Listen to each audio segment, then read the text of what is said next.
Welcome to the fantasy audiobook. Sailing, Heaven-Defying, second in command of the Straw Hat Pirates.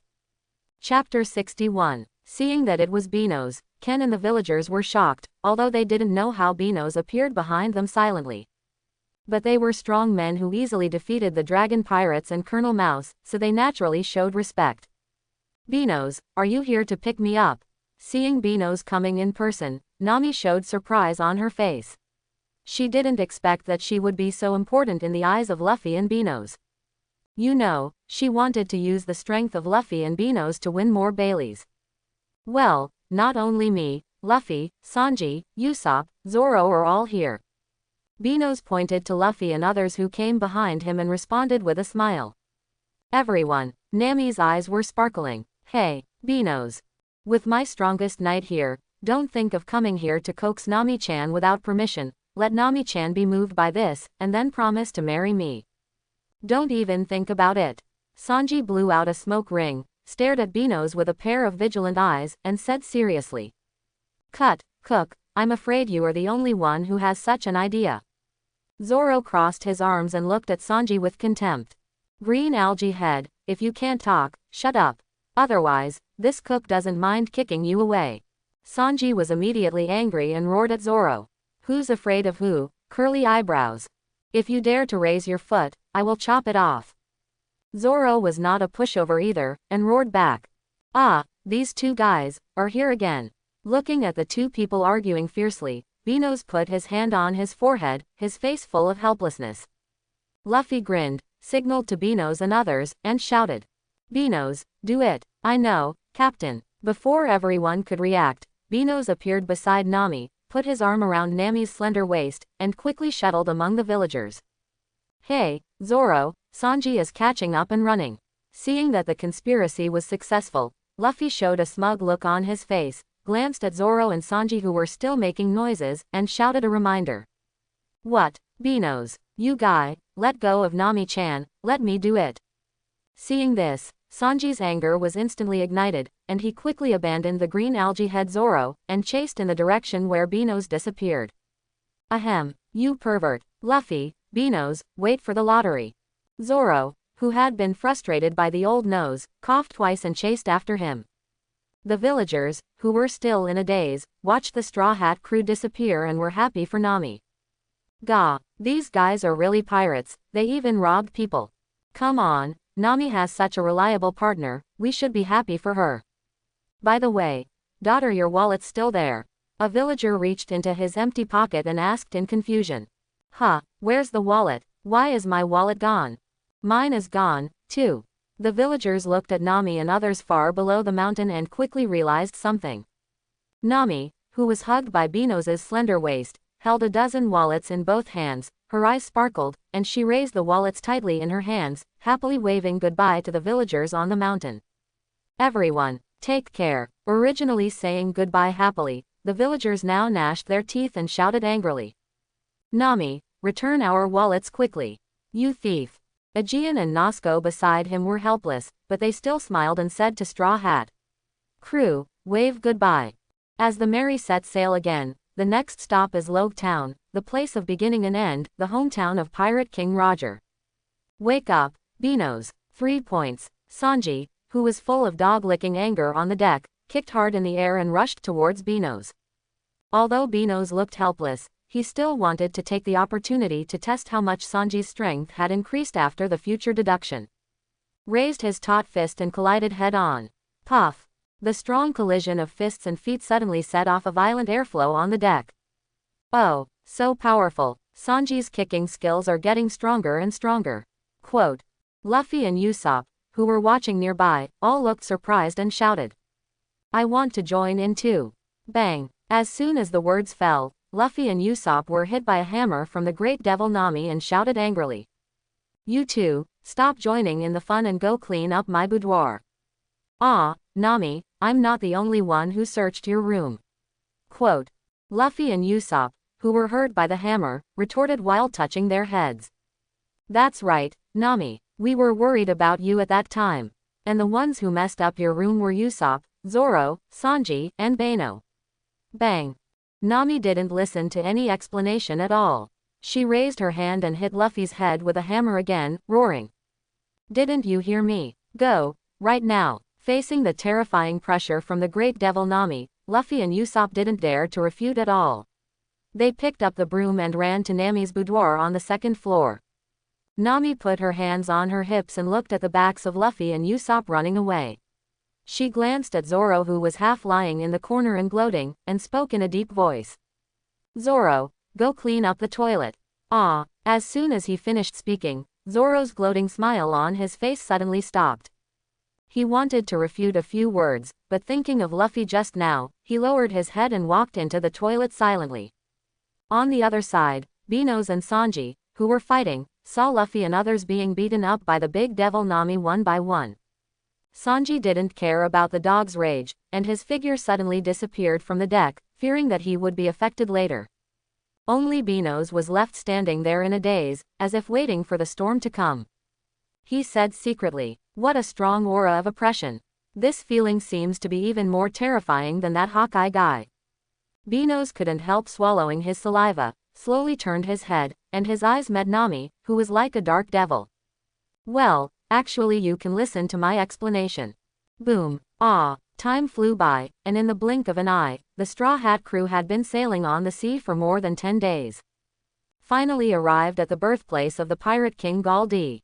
Roger, and also his final destination, Loguetown. Nami held the financial power of the Straw Hat crew, and listened to the demands of Luffy, Zoro and others with a great leadership attitude. I want to see where the pirate king was executed. I want to buy some food. I want to buy some clothes. I'll buy some equipment. Finally, Zoro, who glanced at the waist of 780, originally had 3 swords, but now only had 1 Wado Ikimonji, gritted his teeth and asked Nami for a loan. My sword is broken, I have to change it. Nami smiled evilly, nodded, took out a dozen Baileys and gave them to Zoro, and said seriously. Okay, but the interest will be doubled. Zoro. After discussing the matter, Luffy, Zoro, Sanji, Usopp, and Nami each headed for the town, leaving only Beos to stay and watch the ship. Anyway, he didn't need to purchase anything. Even if there was something, he could just ask Nami to help buy it. So Beos lay on the tall sail and continued to catch up on his sleep. Robbery. If you don't want to die, quickly hand over all the valuables on you. In the alley not far away, there was a loud and arrogant shout and panicked begging for mercy. What a trouble, a good nap was ruined by it. The disturbed Beos headed towards the alley where the begging for mercy came from. The leader, a giant man about 3 meters tall with a hideous scar on his face, holding a big knife, led a dozen pirates under his command, threatening several residents who were frightened to the ground. Hand over Bailey to me. Otherwise, I don't mind killing you all. Faced with such a tall and vicious pirate, several residents had already been scared and shivered in the corner. At this time, a sound of footsteps approached here. The tall scarred man subconsciously turned his head and saw that it was not Marine, and then warned loudly. Boy, you have nothing to do here, get out. Beos did not speak, stretched out his hand and yawned because his nap was interrupted. He looked around at the dozen pirates led by the scarred man with a lazy look. Hey, boy, our old Yamato, you are talking, are you deaf? If you don't get out quickly, I will chop you off. After speaking, the scarred man glanced at his younger brother and signaled. Seeing this, more than a dozen of the younger brothers showed fierce eyes, took out their swords, and walked towards Beos. Are you the ones who disturbed my nap? Benos's eyes condensed, and a flash of red light flashed in his eyes. A strong pressure centered on Beos enveloped the pirates rushing up. Buzz. Bang bang bang. More than a dozen pirates holding swords, even the scarred man behind them, foamed at the mouth, their pupils turned white, and fell to the ground one after another. Several residents who were hiding in the corner and shivering saw the pirates fall down inexplicably. They didn't care about the reason and quickly got up from the ground. While running out of the alley, they shouted for help. Kill people. As several residents shouted, a female swordsman wearing glasses and a pirate uniform, holding the hilt of the sword at her waist, ran towards the alley. Female swordsman. Tashigi, you're coming pretty fast. Beos moved and disappeared into the alley when he noticed Marine approaching. When Tashigi arrived, he saw only a dozen pirates lying on the ground with foam at the mouth. Swoosh. At this time, a puff of white smoke passed by and quickly turned into a human form behind Tashigi. It was Colonel Smoker who was guarding Loguetown. Colonel Smoker, these pirates don't have any wounds on their bodies, but they are all foaming at the mouth and have lost all consciousness for no reason. Tashigi squatted down, carefully examined these pirates who had lost all consciousness, and said in a deep voice. Hearing this, Smoker's face instantly sank, and he rushed to the fallen pirates with foam at the mouth to confirm. He whispered subconsciously, could it be Conqueror's Haki? Although he was only a Marine colonel, he had been to the Naval Headquarters Academy, and he knew a lot about Conqueror's Haki.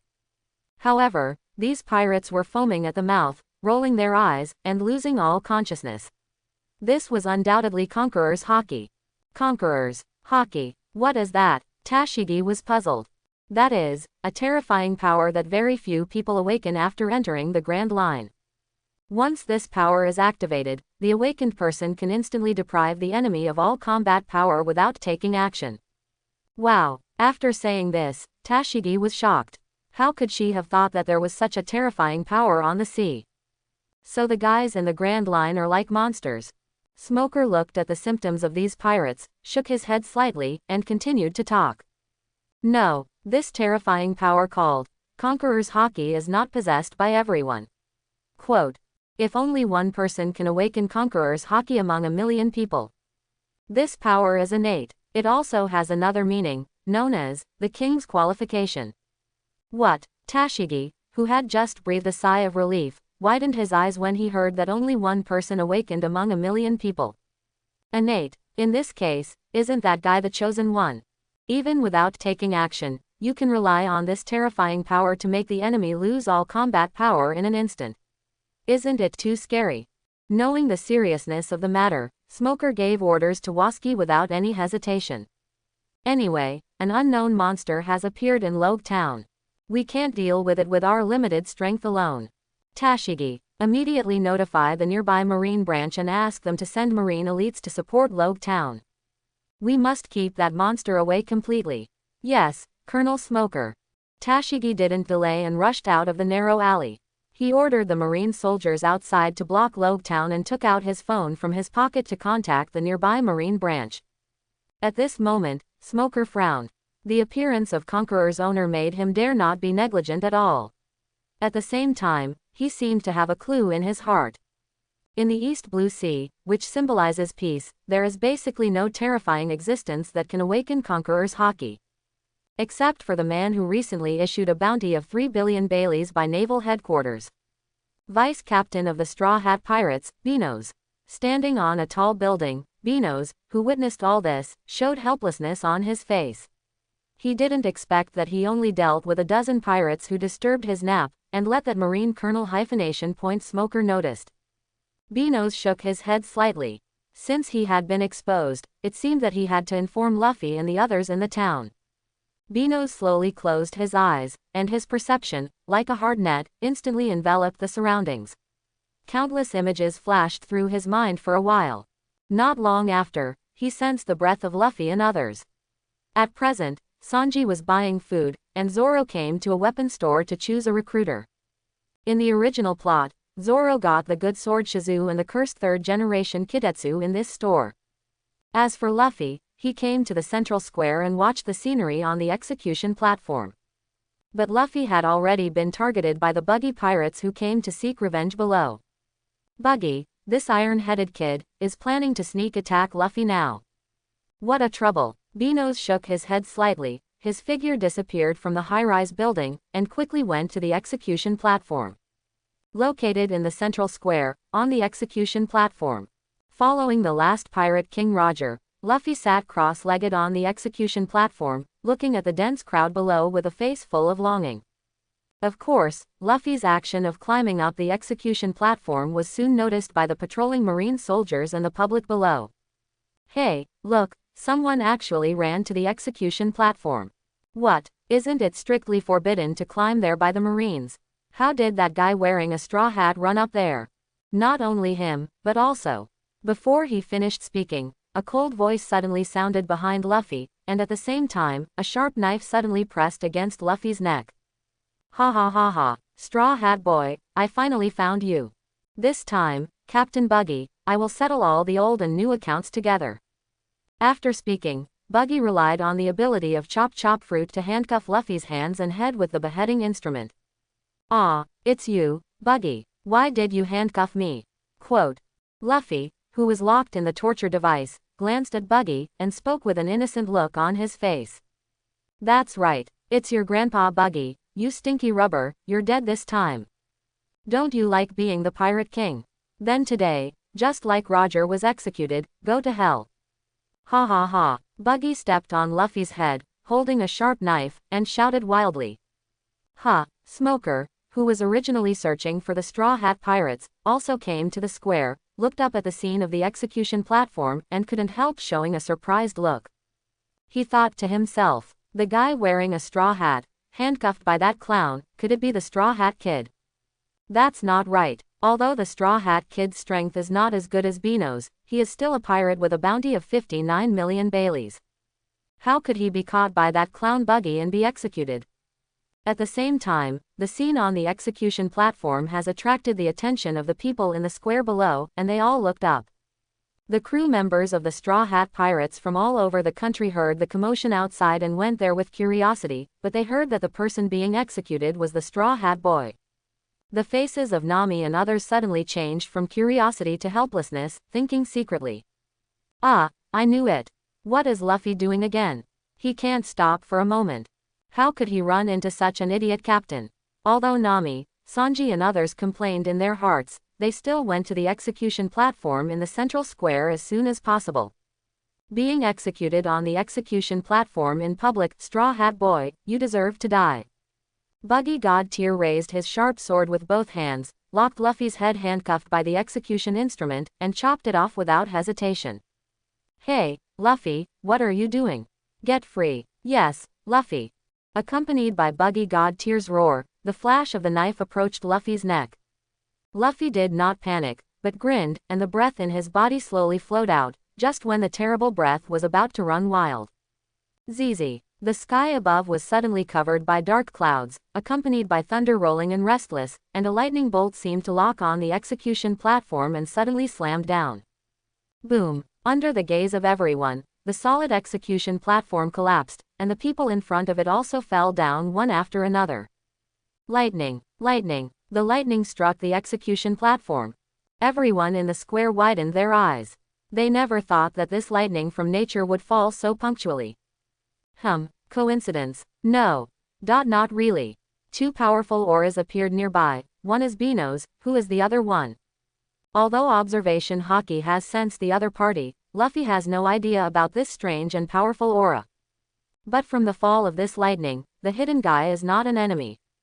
Luffy jumped down from midair, reached out to pick up the straw hat that fell on the ground, and glanced at the direction of the strange aura with a pair of sharp eyes. Hidden in the dark, a man wearing a green coat and a dragon tattoo on his face looked at Luffy under the collapsed execution platform and turned to leave. Swoosh! At this time, a figure appeared in front of the man, blocking his way. It was Beos who came here with the help of observation Haki to sense the aura. Don't plan to meet formally. Mr. Long. That's right, he is Luffy's father, Monkey D. Dragon. Dragon stopped and was not surprised by Benos' appearance. After all, it was not the first time he met Benos. He had met Benos when he saved the seriously injured little Sabo in Goya Kingdom 10 years ago. He was shocked by the 8-year-old Benos at that time. Not only was his swordsmanship terrible, but his use of Haki was also quite terrifying. If it weren't for his own irritable old man Garp, he would have tricked Benos into joining the Revolutionary Army. Thinking of this, Dragon smiled slightly and made another invitation. Hey, the monster kid from back then has grown up. Yes, the aura on his body is getting stronger. How about it? Are you interested in joining the Revolutionary Army? With Sabo, faced with Dragon's teasing, Benos' mouth twitched. Thinking, what the hell is going on with the third generation of your monkey family? Not only is the old man Garp fooling around, but Luffy is also targeting me, and even you, the leader of the Revolutionary Army, Long, has sent a job invitation. He shook his head slightly and refused. No, I'm now the deputy captain of your son's ship, Mr. Long, don't make trouble. By the way, how is Sabo? Compared to these, Beos still cares about Sabo. Although he and Sabo have the shortest contact, they have both drunk the Sworn Brotherhood wine, and the bond they have established is naturally indelible. Really, that's a pity. If I had known earlier, I would have kidnapped you and Sabo. Dragon's eyes flashed with disappointment and regret, and he continued. That guy is good. Although he is not as good as you, he is quite hardworking. After the two talked for a while, they stopped talking about the past because of Dragon's identity as the leader of the Revolutionary Army. At the same time, Dragon and Beos also sensed a breath coming here. Okay, let's talk about it here. See you on the sea in the future. Drager came here just to see Luffy. Now that his goal has been achieved, there is no need to stay. As for the formal meeting with Luffy, it is not the right time yet. Once he really shows up, Marine and world government will definitely go to East Blue, which will only put the Straw Hat Pirates in danger. This guy reacts quite quickly. Beos nodded slightly, watched Dragon leave, his face became slightly serious, turned around and disappeared. Leaving. At this time, Smoker, with white smoke coming out of his body, came to the alley. After looking around with a vigilant face, a hint of disappointment appeared in his eyes, and he murmured. Back to the central square. As the execution platform collapsed, a large number of Marine soldiers stationed in Loguetown surrounded them. The pirates and villagers who reacted quickly fled here, and the Times Square fell into chaos. Hey, you noticed it too, pervert. Zoro crossed his arms, looked around, and spoke with a vigilant look. Well, the lightning just now, or that strong and strange breath. Sanji took a puff of cigarette, and like Zoro, stared at the chaotic square. I hope it's not the enemy. As a sniper, Usopp was more sensitive to observation haki, staring at the direction where the breath disappeared. After this period of training, Nami also sensed the strange breath, but it was still a little distance compared to Zoro and the others. But after the breath appeared, Beos also followed and chased, which made Nami worried. Said, will it be dangerous for Beos to go after them alone? Swoosh. Luffy appeared beside Nami, and seeing Zoro, Sanji, Usopp, and Nami looking alert and worried, he said seriously. Don't you know Beos' strength yet? Okay, we have to leave here quickly. Zoro and the others were startled, then nodded heavily, followed Luffy's footsteps, and headed towards the port. Straw Hat crew is here. Go, surround them all. Oh, at this time, the Marine soldiers who came around found Luffy and his group in the crowd, and they surrounded them one after another, wanting to catch the Straw Hat crew in one fell swoop. Whoosh, a white smoke suddenly appeared, and quickly turned into a human form. A man wearing a white cloak of justice and holding 3 cigars in his mouth blocked the path that the Straw Hat crew had to pass. It was Colonel Smoker who went to pursue them and returned without any results. Captain of the Straw Hat Pirates Monkey D. Luffy, bounty, 59 million berries. Pirate Hunter Roronoa Zoro, bounty, 37 million berries. And the rest of the Straw Hat Pirates, don't even think about leaving Loguetown today. Smoker took off the 10 hands on his back with both hands, stared coldly at the Straw Hat Pirates in front of him, ready to fight. Colonel Marine. Zoro grinned and took 2 steps forward, stretched out his hands on the 3 swords, ready to stop Smoker and let Luffy and the others return to the port first. Wait, Zoro. Usopp glanced at the breath that was approaching behind him and spoke lightly. The buggy pirates who just attacked Luffy are here. Quote. Buggy, who failed to succeed in his last attempt, broke through the defense of the Marine soldiers and came with his subordinates. No matter what, he had to kill the Straw Hat boy. Seeing the aggressive posture of the buggy pirates behind them, Luffy and his crew were helpless. They didn't expect that Buggy would be so persistent. Facing the Marine in front and the buggy pirates behind, the Straw Hat crew was already prepared for a big fight. Swoosh. At this moment, Beos came in front of Luffy and others, glanced at the Marine and buggy and others around, and said expressionlessly. Luffy, and everyone else, you go first. Leave it to me here. The Straw Hat crew nodded slightly. They didn't have to worry about Beos' strength at all. These Marine and buggy pirates could stop Beos' steps. Then I'll leave it to you, Beos. After that, Luffy and Zoro and the others walked towards the port. Humph, I said, you Straw Hat crew, don't even think about leaving here today. Smoker snorted coldly, and his figure entered the elemental white smoke, ready to chase in the direction Luffy left.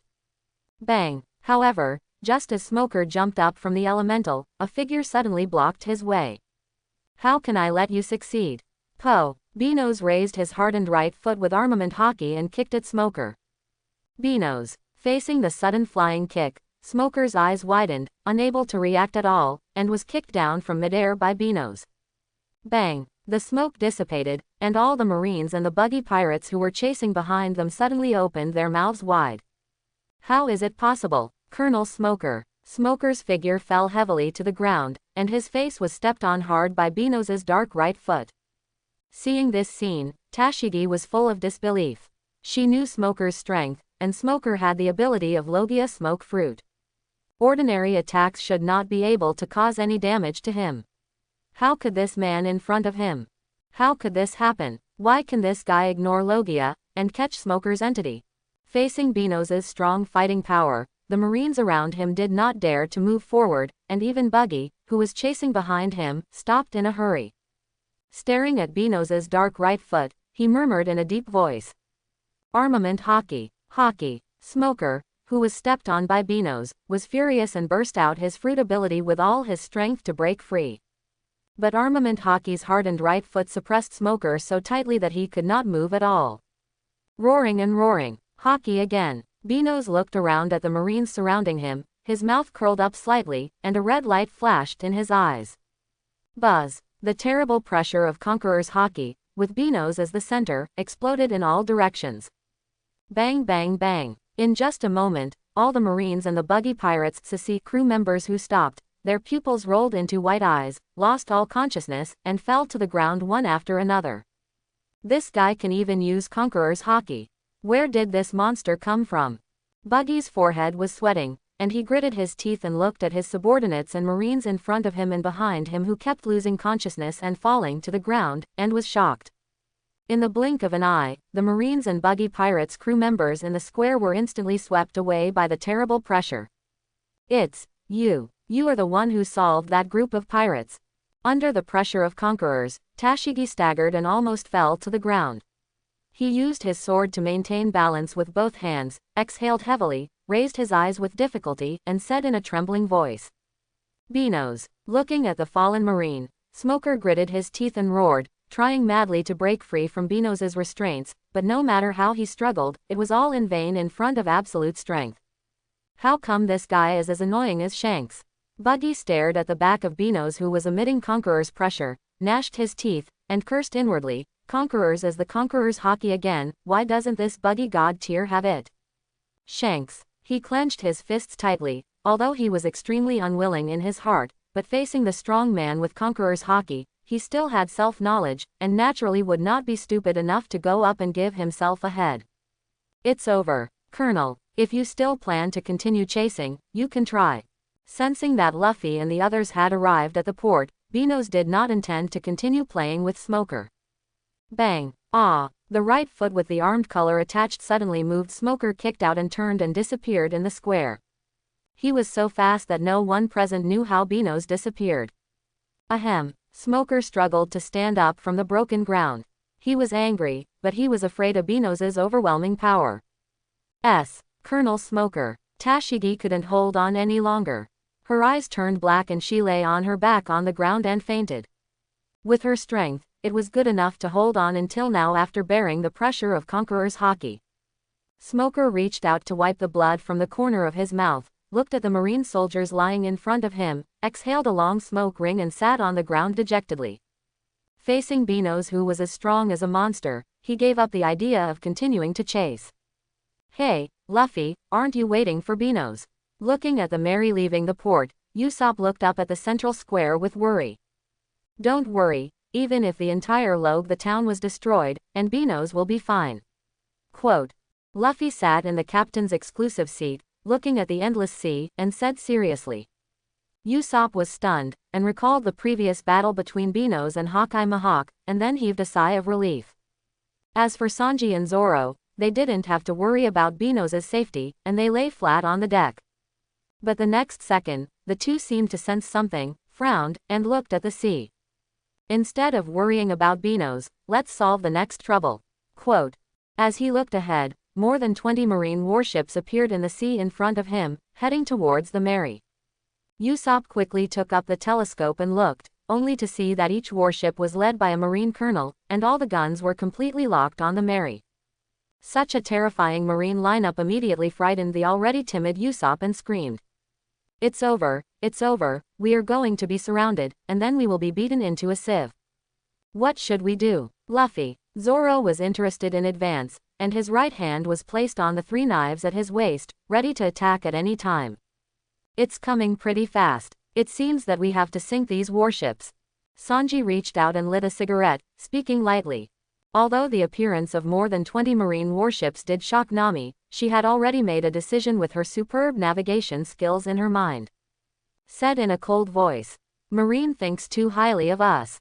Luffy, you block the attack in front. Usopp, you take the helm. Sanji, Zoro, the left and right sides are left to you. Even if it is a solid wall, I have the ability to break through the encirclement.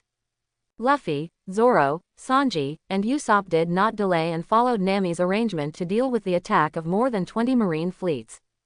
The target has been determined. On the opposite pirate ship, it is the Straw Hat Luffy with a bounty of 59 million Baileys, and the main bounty of 1,700 square Baileys, Roronoa Zoro. Good. In the name of justice, sweep away all evil. Aim all guns at the Straw Hat pirates and prepare to bombard. Yes, Colonel. As the Marine colonels on the decks of their respective warships issued orders, dozens of guns immediately launched a blanket bombardment at the Mary. Boom boom. For a time, violent waves rose in the surrounding sea. Under the bombardment of the shells, the sea surface became turbulent, and the hull of the Mary began to shake. Luffy, Sanji, Zoro, block the falling shells. Usopp rushes towards those warships at full speed. Nami held the guardrail tightly with both hands and gave orders to Luffy and others loudly. What? Hearing that Nami wanted to confront the more than 20 Marine fleets head-on, Usopp was startled and wanted to object, but seeing Nami's serious look, he gritted his teeth and rushed straight to the opposite fleet. As the Mary flew like a sharp sword, and with the impact of the shells, the Mary successfully crossed the Marines' bombardment range. As expected of Nami, you did a great job. Usopp, who escaped the bombardment range, gave Nami a thumbs up. It's not over yet. Luffy, Sanji, Zoro, Usopp, these Marines are in your hands. Seeing that the Mary had crossed the bombardment range, Nami breathed a sigh of relief, and then looked serious and spoke to Luffy and others in a deep voice. Oh. Luffy touched his fists and palms, eager to try. Huh, what troublesome guys. Zoro snorted coldly, stretched out his hand and pulled out the 3rd-generation Kitetsu, the good sword Snow Walker, and the Taoist rider from his waist. Hey. There's no need to be so serious, you guys. Quote. Sanji looked at Luffy and Zoro with a serious look, turned around and ran to Nami to show his courtesy. You go if you want to go, I will stay on the ship to protect Nami-chan. Bang. Ouch. The big devil Nami had veins on his forehead, raised his fist as big as a sandbag, and punched Sanji on the forehead, scolding. It's time to make trouble. Hurry up and deal with these Marines with Luffy and Zoro. Leave the Mary to me and Usopp. Quote. As he said that, Nami used several blue tubes from his waist to form a weather stick and released bubbles into the sky. For a moment, the originally blue sky began to be covered by dark clouds. Seeing this, the colonels at the bow of the fleet hurriedly ordered their Marine soldiers to re-aim the muzzles at the Mary that was rushing towards them and issued orders. Have these pirates crossed the range of the shells? Adjust the direction of the muzzles. This time, the Straw Hat pirates will definitely be completely sunk. Yes, Colonel. As the shells sounded, the sky was suddenly covered with dense clouds. Boom boom. As the distance approached, the shells fell accurately towards the Mary. Luffy, Zoro, Sanji and the other 2 also moved at the same time. They sank slightly and flew out of the deck like cannonballs, attacking the dense cannonballs. Rubber random attack. 3 swords tornado. Kick minced meat. Boom boom. Countless explosions sounded around the Mary. The aftershocks of the cannonballs caused huge waves in the surrounding sea, and the ship became bumpy. No, there are too many cannonballs. Even if Luffy and the others can block them, the Mary will be overturned due to the shaking. Quote. Stop them. Usopp manipulated the rudder, trying to stabilize the shaking hull of the Mary. Hearing Usopp's shout, Luffy, Zoro, who was resisting the shells, had a cold look in his eyes. Rubber projection. Then the two looked at each other. Luffy suddenly stretched out his right hand, grabbed Zoro's shoulder, and threw him into the sky. Swoosh. Zoro, who was thrown into the air, kept spinning with the three-sword style in his hand, and the sword intent suddenly gathered, muttering in his mouth. Three-sword style 308 trouble wins. Jung. As sharp as a whirlwind, it chopped all the flying shells into pieces, and the power did not decrease, slashing towards the warship. How is it possible? Straw Hat crew, get out of the way. Seeing this, the colonels at the bows of several warships changed their faces instantly, and hurriedly shouted in the control room. Marine. 0. Swish. Boom. The sharp slash cut through the sturdy warship hull and was instantly split in two. Ah, hurry and save me. I don't want to die. The Marine soldiers on the ship had no time to react and fell into the sea along with the rapidly sinking warship. The colonels on the bows of the other warships looked at the 5 warships that were cut off by the terrifying slash, and the fire was instantly ignited. Straw Hat crew, pull out all the shells. I don't believe that the Straw Hat pirates can withstand many shells. At this time, Zoro, Luffy, and Sanji would not give those Marines a chance, and were ready to deal with all the remaining warships in one go. At this time, ziz, boom, just see the sky above the Marine fleet was completely covered by a huge dark cloud shadow, accompanied by a crazy riot of thunder, and countless thunder and lightning poured down. Boom, arrived at the port of Loguetown. At this time, it was surrounded by a large number of Marine soldiers. Some lawbreakers and pirate groups were caught one after another under the sweep of Marine, and even the famous buggy pirate group was caught one after another. Hey, stop. In the completely blocked port, a young man walked towards the sea. All the Marines immediately noticed it, and they all drew their guns and surrounded the boy. Pirate, no matter if he is or not, take him down first.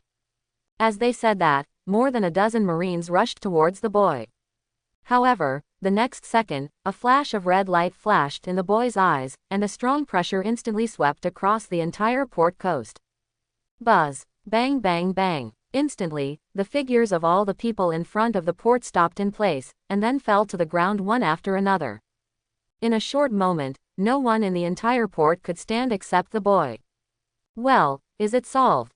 It seems that Luffy and the others have grown up very fast after digesting and practicing for this period of time. Beos looked at the scene of the flames rising to the sky on the sea in the distance, and his mouth curled up slightly, and then his body quickly jumped towards it. What happened? All the Marines in the port. Some Marines and civilians who came over looked at the Marines who had lost all consciousness in a glance, and their faces were incredulous. Is that guy just now Beos, the second in command of the Straw Hat Pirates who has a bounty of 3 billion berries? Well, it seems to be him. The Marines and the people who reacted showed fear, although they had long known that a monster had recently appeared on the sea and fought with the world's #1 swordsman Hawkeye for a day and a night. But they didn't expect Beos to be so powerful that he could make hundreds of Marines lose all their combat power in just an instant. The Marine captain who reacted took out the Den Mushi in his pocket and kept trying to contact the colonel in the fleet. Colonel, it's bad. The second in command of the Straw Hat Pirates, Beos, broke through our layers of blockade and defense and fled to Gong. Hello, Sir Colonel, are you there? But there was no response from the other end of the phone. What they didn't know was that more than 20 Marine warships had been completely buried in the sea by the Straw Hat Pirates. In the colonel's office in Loguetown. What? More than 20 Marine fleets were wiped out? What on earth are you doing with these branches? What pirate group caused you to fail so thoroughly? Smoker listened to the roar on the other end of the phone, held back his inner frustration, gritted his teeth and said in a low voice. Straw Hat Pirates. After the words fell, the roar on the other end of the Den Mushi stopped immediately. I apply to go to the Grand Line. Smoker took a deep breath, and whenever he recalled the scene of being ruthlessly crushed by Beos, the humiliation in his heart kept surging, and he spoke seriously to the Den Mushi. Smoker, do you know what you are talking about? With your strength, even if you catch up with the Straw Hat Pirates, what can you do? The person on the other end of the phone certainly knew Smoker's intention, but with Smoker's strength, even if he caught up with the Straw Hat Pirates, the result would still be the same. After all, the strength of the Straw Hat Pirates has surpassed the boundaries of this East Blue Sea area, and even if it is placed on the Grand Line, it is an extremely terrifying existence. Moreover, the second in command of the Straw Hat crew, Beos, had fought against the world's greatest swordsman, Hawkeye Mahawk, for a whole day and a night and remained undefeated. Even if the headquarters sent the Vice Admiral class to take action, it would probably take some time. Caw caw caw. Smoker's clenched fists made a creaking sound, and his expression was ferocious and unwilling. That's right, even if he caught up with the Straw Hat crew, what would happen, not to mention whether he could stay awake in front of that man. Even for the Straw Hat boys, Roronoa Zoro and other guys, he was not completely sure. After all, the Straw Hat crew destroyed more than 20 Marine warships. Is the gap in strength so big? Smoker's forehead was bulging with blue veins, and for the first time he felt how powerless his strength was in front of the Straw Hat crew. I want to apply to be transferred back to the naval headquarters. Enter the Marine Advanced Academy. The other end of the phone was silent for a long time before responding in a deep voice. I will report your application to the naval headquarters.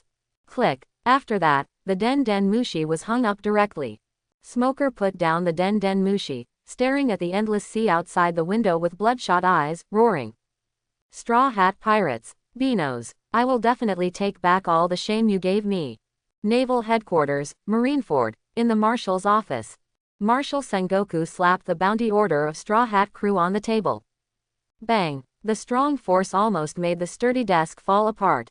Roared at Garp, who was leisurely eating snacks on the sofa. Garp, look at the monster you taught.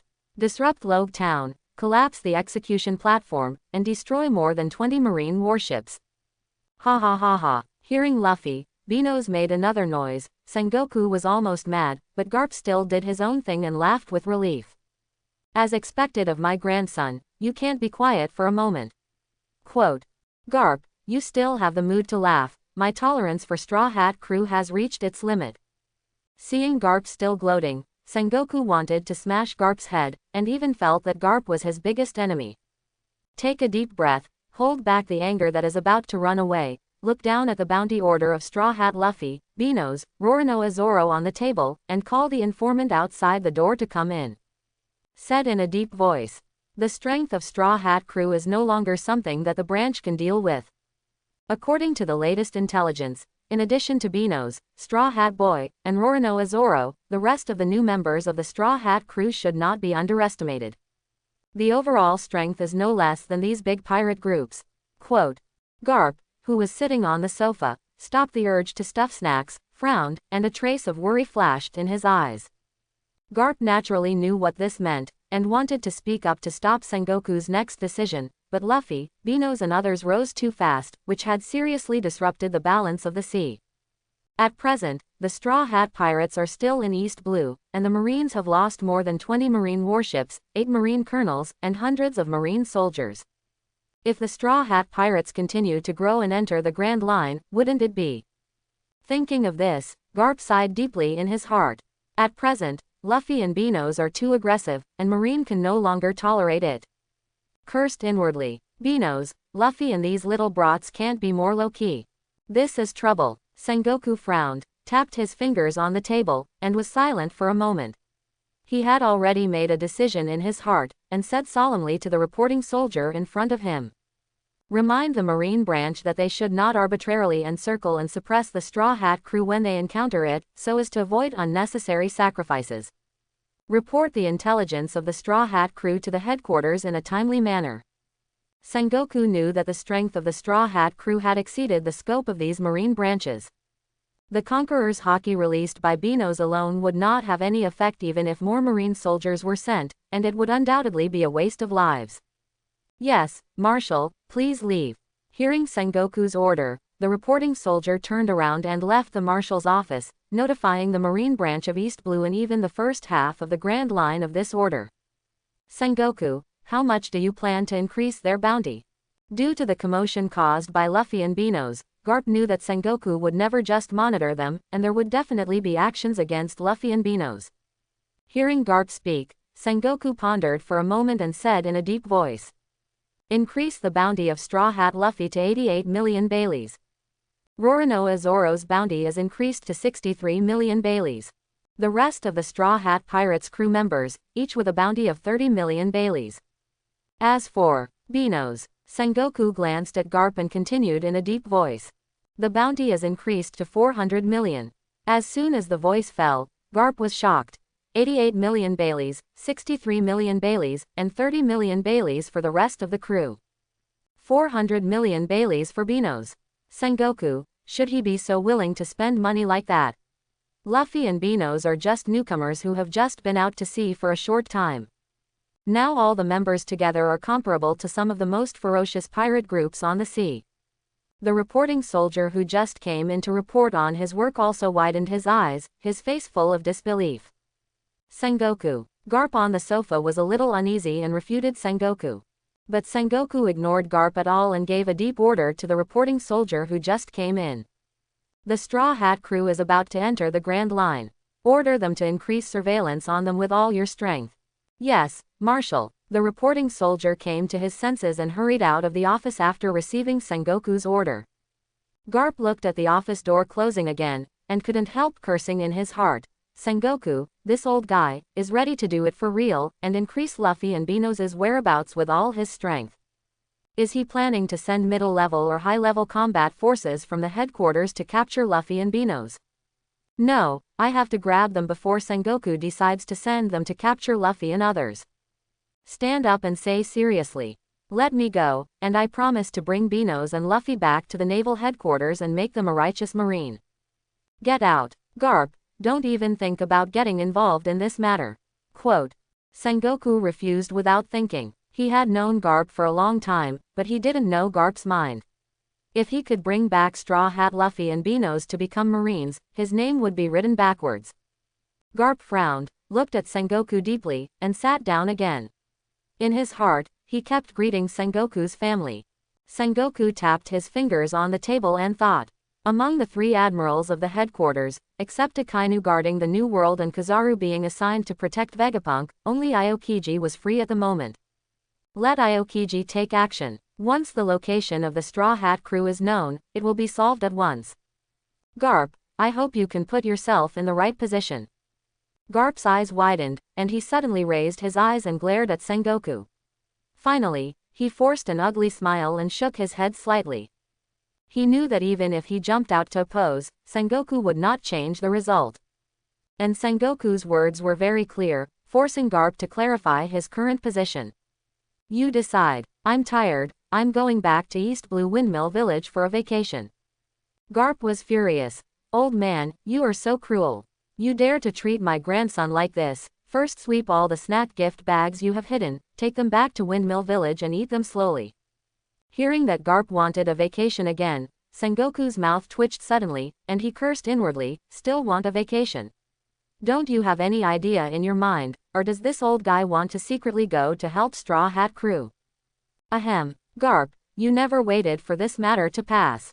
After all, after Aokiji left, the headquarters no longer had three admirals guarding it. Garp, whose mind was seen through, was stunned, and turned to walk towards the office door. I know. Quote. The Straw Hat Pirates, who were still unaware of the skyrocketing bounty, continued to sail, and in front of them was the Dentsu Mountain leading to the Grand Line. Luffy, who was sitting on the bow, stretched out his hand to press down the straw hat on his head, and looked up at the red soil road that was obscured by the fog and could not see the end. And the passage in the middle that allowed the sea water to flow upstream, he immediately became excited. Is this the channel leading to the Grand Line? It's so spectacular. Nami, Sanji, Zoro, and Usopp were also surprised by the spectacular scene. Oh, so amazing. Seawater can actually flow upstream, what is the law? Beos looked at the upstream seawater passage that could not see the end, and felt incredible. Nami looked down at the map in his hand, pointed at the upstream sea current in the middle with a serious face, and said loudly. Everyone get ready, we are going up the upstream passage. Usopp, the rudder is left to you. Quote, don't worry, Nami, I promise to complete the mission. Usopp watched the seawater continue to flow back to the tunnel, holding the rudder firmly with both hands, and responded seriously. Luffy grinned, pointed to the middle tunnel, and shouted. Usopp. Got it, Captain. Crocus, former ship doctor of the Roger Pirates. Usopp showed excitement, firmly grasped the rudder with both hands, turned suddenly, and aimed the entire body of the Mary towards the corridor. Whoosh! The strong suction of the seawater instantly brought the Mary to the corridor. With the help of the huge seawater, the Mary flew towards the upside-down mountain like a rocket. Oh! Luffy's face showed unstoppable excitement, stretched out his hand to hold down the straw hat on his head to prevent it from being blown away, and cheered. Boom! At this moment, the entire body of the Mary began to shake left and right. Not good. The current is too fast. Sanji, Zoro, quickly put down the sail. Nami staggered and grabbed the guardrail tightly, feeling the constant shaking of the hull, and hurriedly shouted to Sanji and Zoro. Nami was the first to react to her own sailing skills and agility. If she didn't lower the sails, the Mary would not be able to bear the current speed. The worst result would be the disintegration of the ship. However, crises came one after another. Not good. The wreckage of the pirate ship sucked up by the current behind her has approached the stern of the Mary. Quote. Usopp, who was firmly controlling the rudder, heard the sound coming from the stern behind him and turned his head and shouted. What? Didn't the sails go down? These wreckages that sank into the sea can actually catch up with the Mary. Sanji, who had put down the sailboat, stared at the wreckage that was gradually approaching behind the stern, with a solemn expression. Can't avoid it. Zoro also frowned and spoke lightly. Nami stared at the wreckage that was coming like a wave, kicked Beos who was lying on the chair beside him, and shouted anxiously. It's already this time, and you can still sleep. Go and get rid of the wreckages of the pirate ships behind you. D.B. Beos, who was kicked, looked helpless, and it seemed that this hard work was inevitable. He came to the stern of the Mary, stretched out his hand and pulled out the big sword Layu from his waist, and swung it towards the wreckage of the pirate ship that was rushing like a wave in front of him. Jung. The sharp slashes kept running, and in an instant they hit countless wreckages, with a loud explosion and vibration, and the wreckage instantly turned into ashes and scattered. Hoo-hoo. It was a close call. I thought I was going to be squeezed into a meat paste. Usopp, who was controlling the rudder, breathed a sigh of relief. Under Nami's perfect command, the ship finally rushed out of the tunnel and reached the top. However, before Nami, Usopp and others could breathe a sigh of relief, they were sucked into the downhill tunnel again by the fierce sea water. Oh, ahahaha, too exciting. Stop talking nonsense, Luffy. Think of a way, we're going to be thrown out. Looking at the vertically falling Mary, the Straw Hat crew each held the guardrail in front of them tightly, tears flying, and screamed. Boom. Finally, with the screams and laughter of the Straw Hat crew, the Mary finally crossed the upside-down mountain and began to enter the Grand Line. Got saved. Feeling that the Mary was no longer bumpy and stable, Nami, who was lying on the guardrail, and Usopp, who was at the helm, breathed a sigh of relief. Wait, not yet. Beos raised his eyes and stared at the gradually misty sea in front of him, his eyes narrowed, thinking, Beulah. Woo-woo. Hearing the reminder, the Straw Hat crew looked in the direction of their gaze, and a whale as huge as an island appeared in the distance, blocking the entrance to the Grand Line, constantly hitting the red clay road. Although Beos had expected it, he was still surprised to see the huge size of Bra.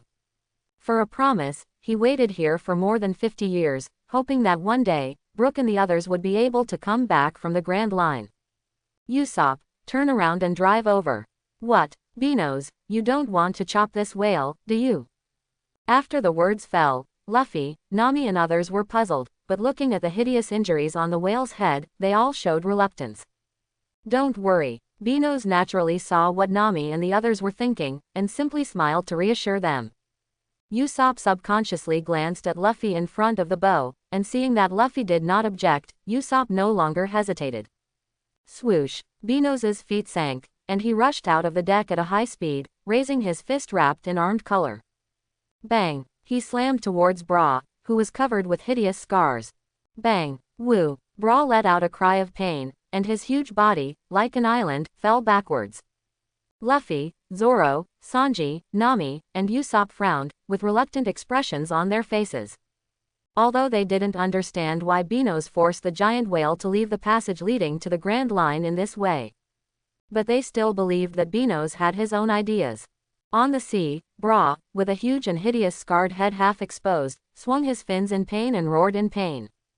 In Bra's stomach, an old man wearing slippers, shorts, and short-sleeved shirts was leisurely basking in the sun, leaning back on a recliner, flipping through a newspaper leisurely. He felt that the surrounding sea currents were shaking violently, and roared in pain. What happened? He quickly put down the newspaper in his hand, looked at the stomach water that was surging like a tsunami with a serious face, and fled to the top without caring about so much. Woo! However, Bra's low, good money cry of pain continued. Is it madly hitting the red line again? No, no, someone should be attacking Bra. The former Roger Pirates ship Dr. Crocus shook his head slightly. Just now, under his perception of observation hockey, he saw many strong auras outside. One of the auras, even as a former Roger Pirates ship doctor, could not help but feel solemn. It was able to knock away Bra, who was as big as an island, with one blow. Thinking of this, Crocus felt incredible and murmured. How is this possible? This is just the entrance to the Grand Line, but this aura belongs to the existence of a great pirate even if it is placed in the second half of the Grand Line. Although I don't know what the guy outside wants to do, Bra will definitely be killed if this continues. Crocus, former doctor of Roger Pirates. Crocus gritted his teeth, made up his mind, and turned to rush towards Bra's intestines. What on earth is this place? Stop complaining, Miss Wednesday, and leave this place quickly. Yes, I almost forgot the task assigned by the president. On the other side, several figures in Bra's body also took the opportunity to climb towards the intestines. After climbing for a while, Crocus finally got out of Bra's body. Feeling this strange and powerful breath, Crocus clenched his fists and planned to fight with him. But after hearing the voice in front of Bra's head, the impulse to attack stopped abruptly. Hey, Beos, you just hit too hard, look at this guy's head is swollen. Quote. That's right, can't you control the force properly and hit it aside? In front of Bra's swollen head, several young men stood, constantly accusing the young man in a white shirt and black shorts.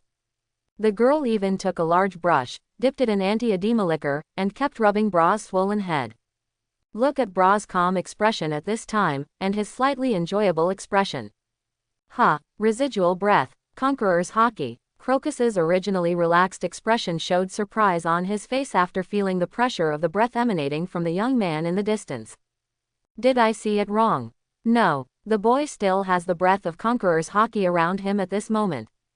But what's going on? This is not the Grand Line, nor the New World. Why would there be an owner who can control conqueror's hockey at will in the peaceful sea? Hey, hello, uncle.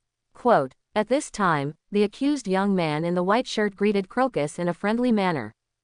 Ha, were you discovered? What a sharp guy. Crocus did not respond immediately, but looked at the young man who could detect the existence at the first time with a vigilant look. Oh, there's someone else. Could this uncle have escaped from the stomach of this huge guy? Yeah, I think this uncle was swallowed accidentally. Quote. Luffy, Usopp and others turned around and looked at Crocus who suddenly appeared, and talked about it in their minds.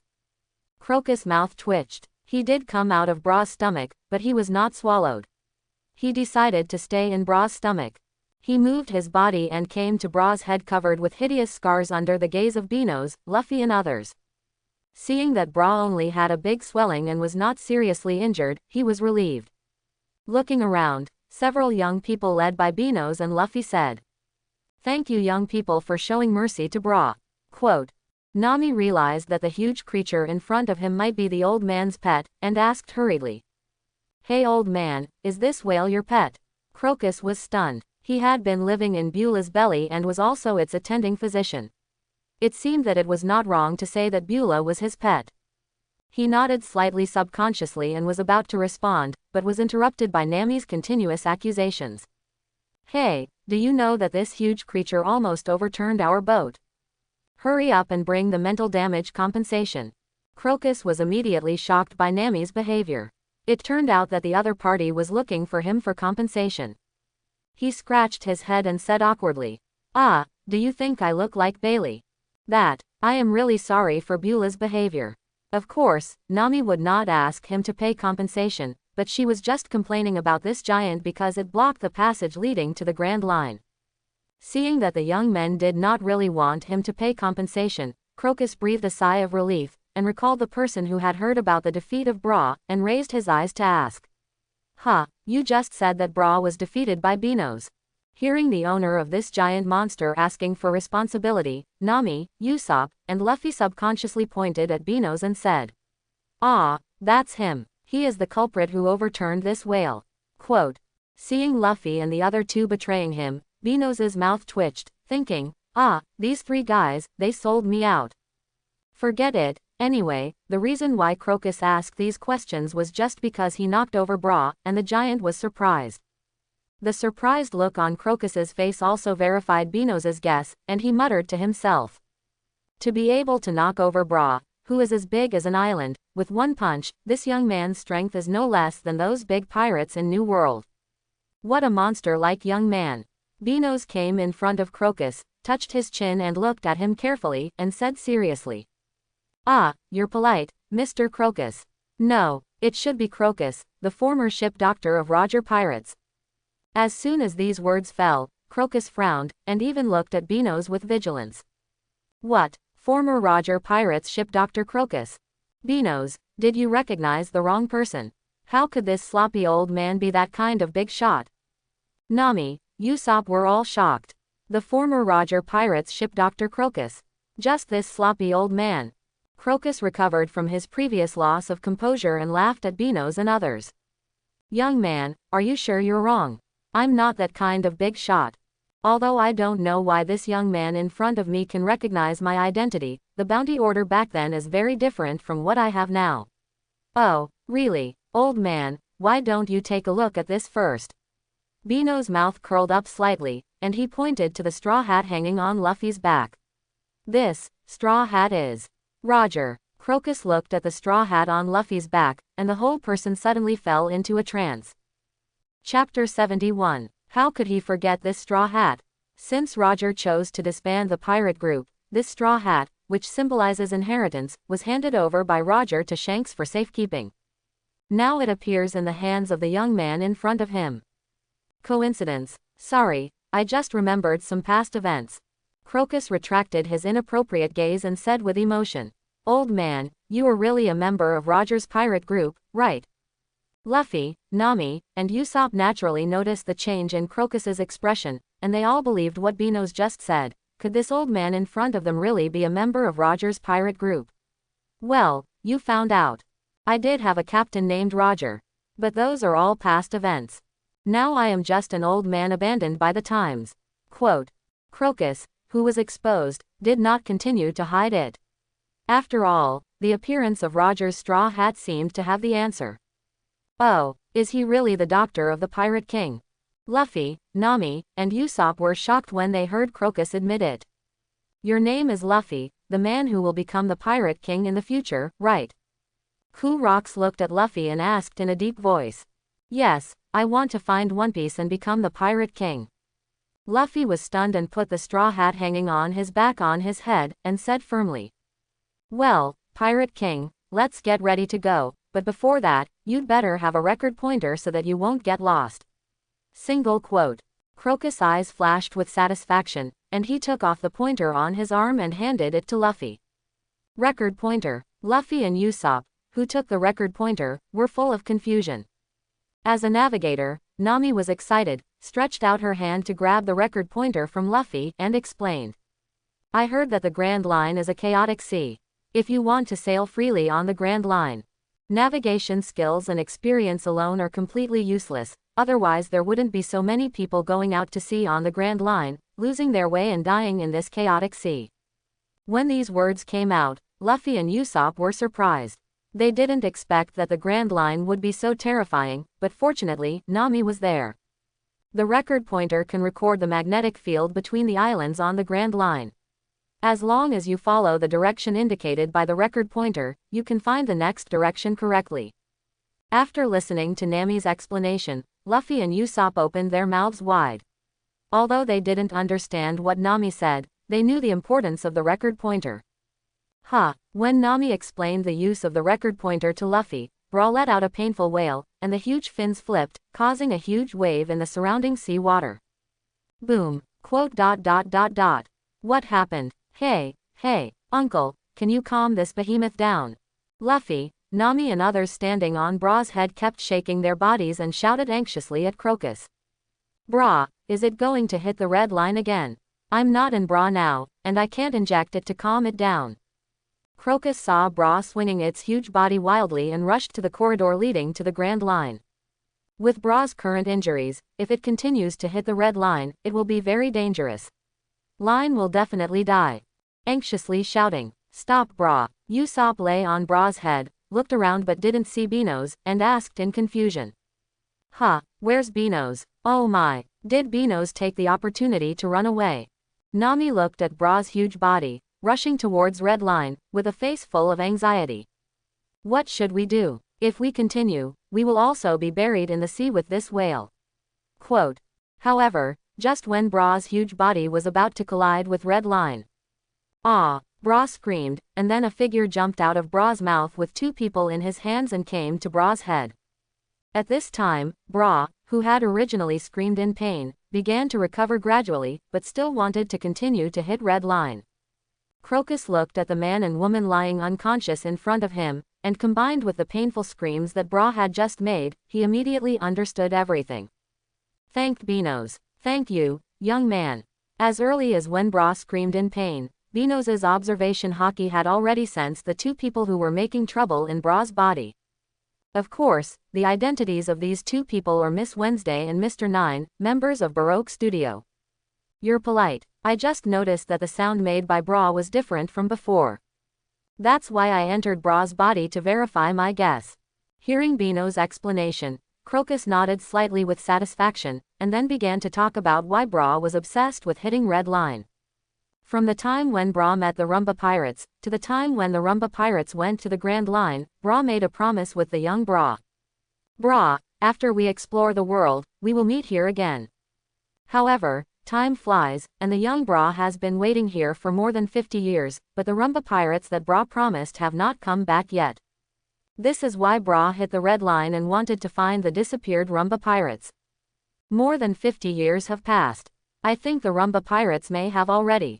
Alas, after listening to Bra's story, Luffy, Nami, and Usopp showed touching sympathy in their eyes. Let's just calm it down for now.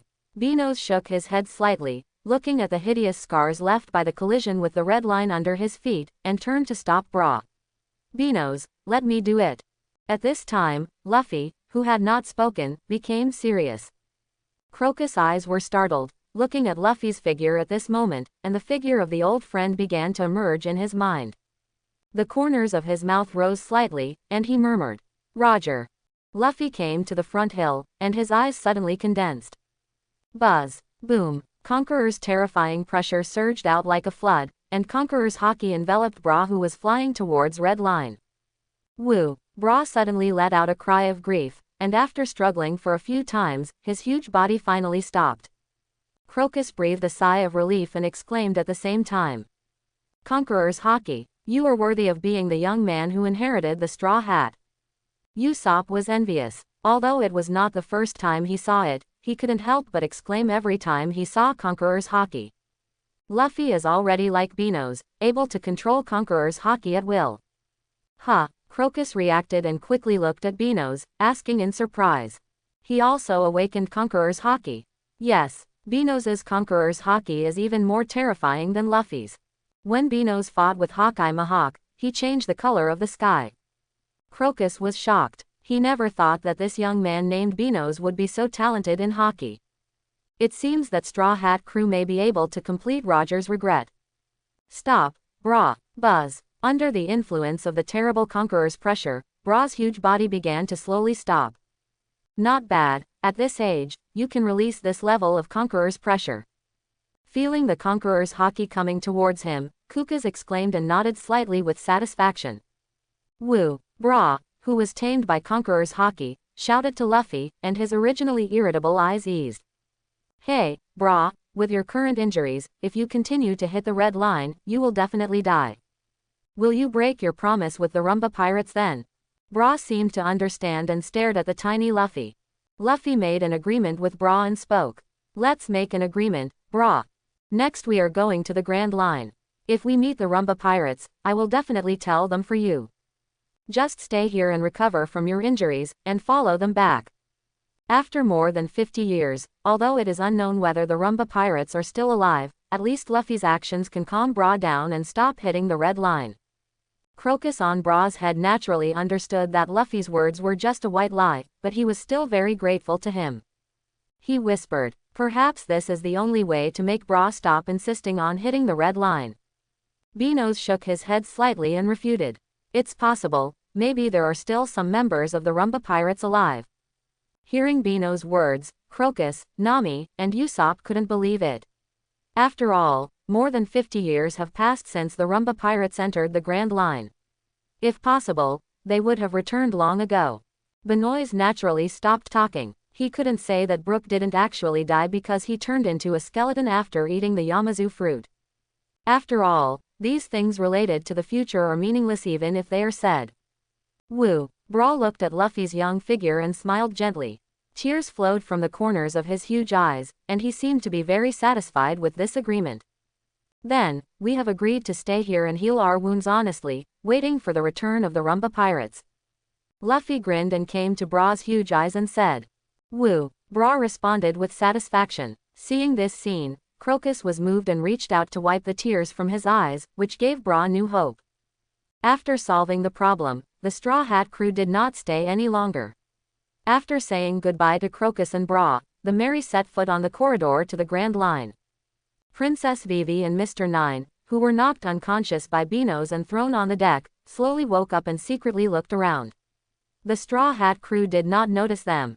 Good opportunity, but their little tricks had already been noticed by the Straw Hat crew on the ship. Mr. Nine quickly pulled out 2 pistols from his pocket, ran quickly to the napping Beos, put the muzzle of the gun against Beos' forehead, and shouted at Luffy and others.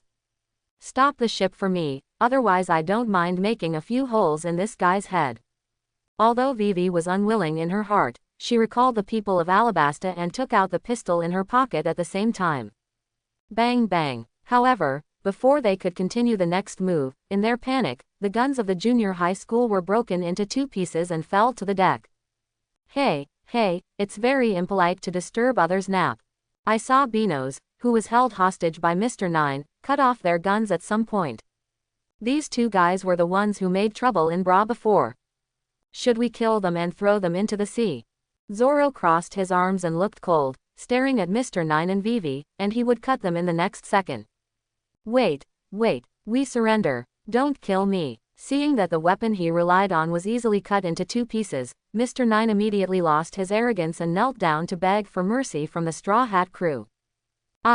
We just had no choice, please spare our lives. Oh, really? Beos stretched out his hand and yawned, walked up to Mr. Nine, and said teasingly. I still like your rebellious look just now. How about you recover for a while? As soon as the voice fell, Mr. Nine and Vivi felt their legs go weak. Looking at Benos' cannibalistic eyes, they were terrified. Hey, Beos, don't scare this beautiful girl. As a knight, Sanji was very dissatisfied with Benos' intimidation. Beos ignored Sanji and continued to talk to Mr. Nine and Vivi. I guess you 2 came here from the Grand Line. If you don't want to die, how about being our guide for the time being? In the original work of One Piece, I Am once said to the 5 elders that Vivi's ancestors had some connection with the original Joy Boy, and Vivi might be hiding unknown secrets. Although the matter has not been exposed yet, Vivi is likely to play a key role in the future, otherwise I Am, who controls the entire world, will not capture a princess of Alabasta. Yes, we are willing to be your guides, but please don't kill us. Mr. Nine and Vivi dared not object and quickly agreed.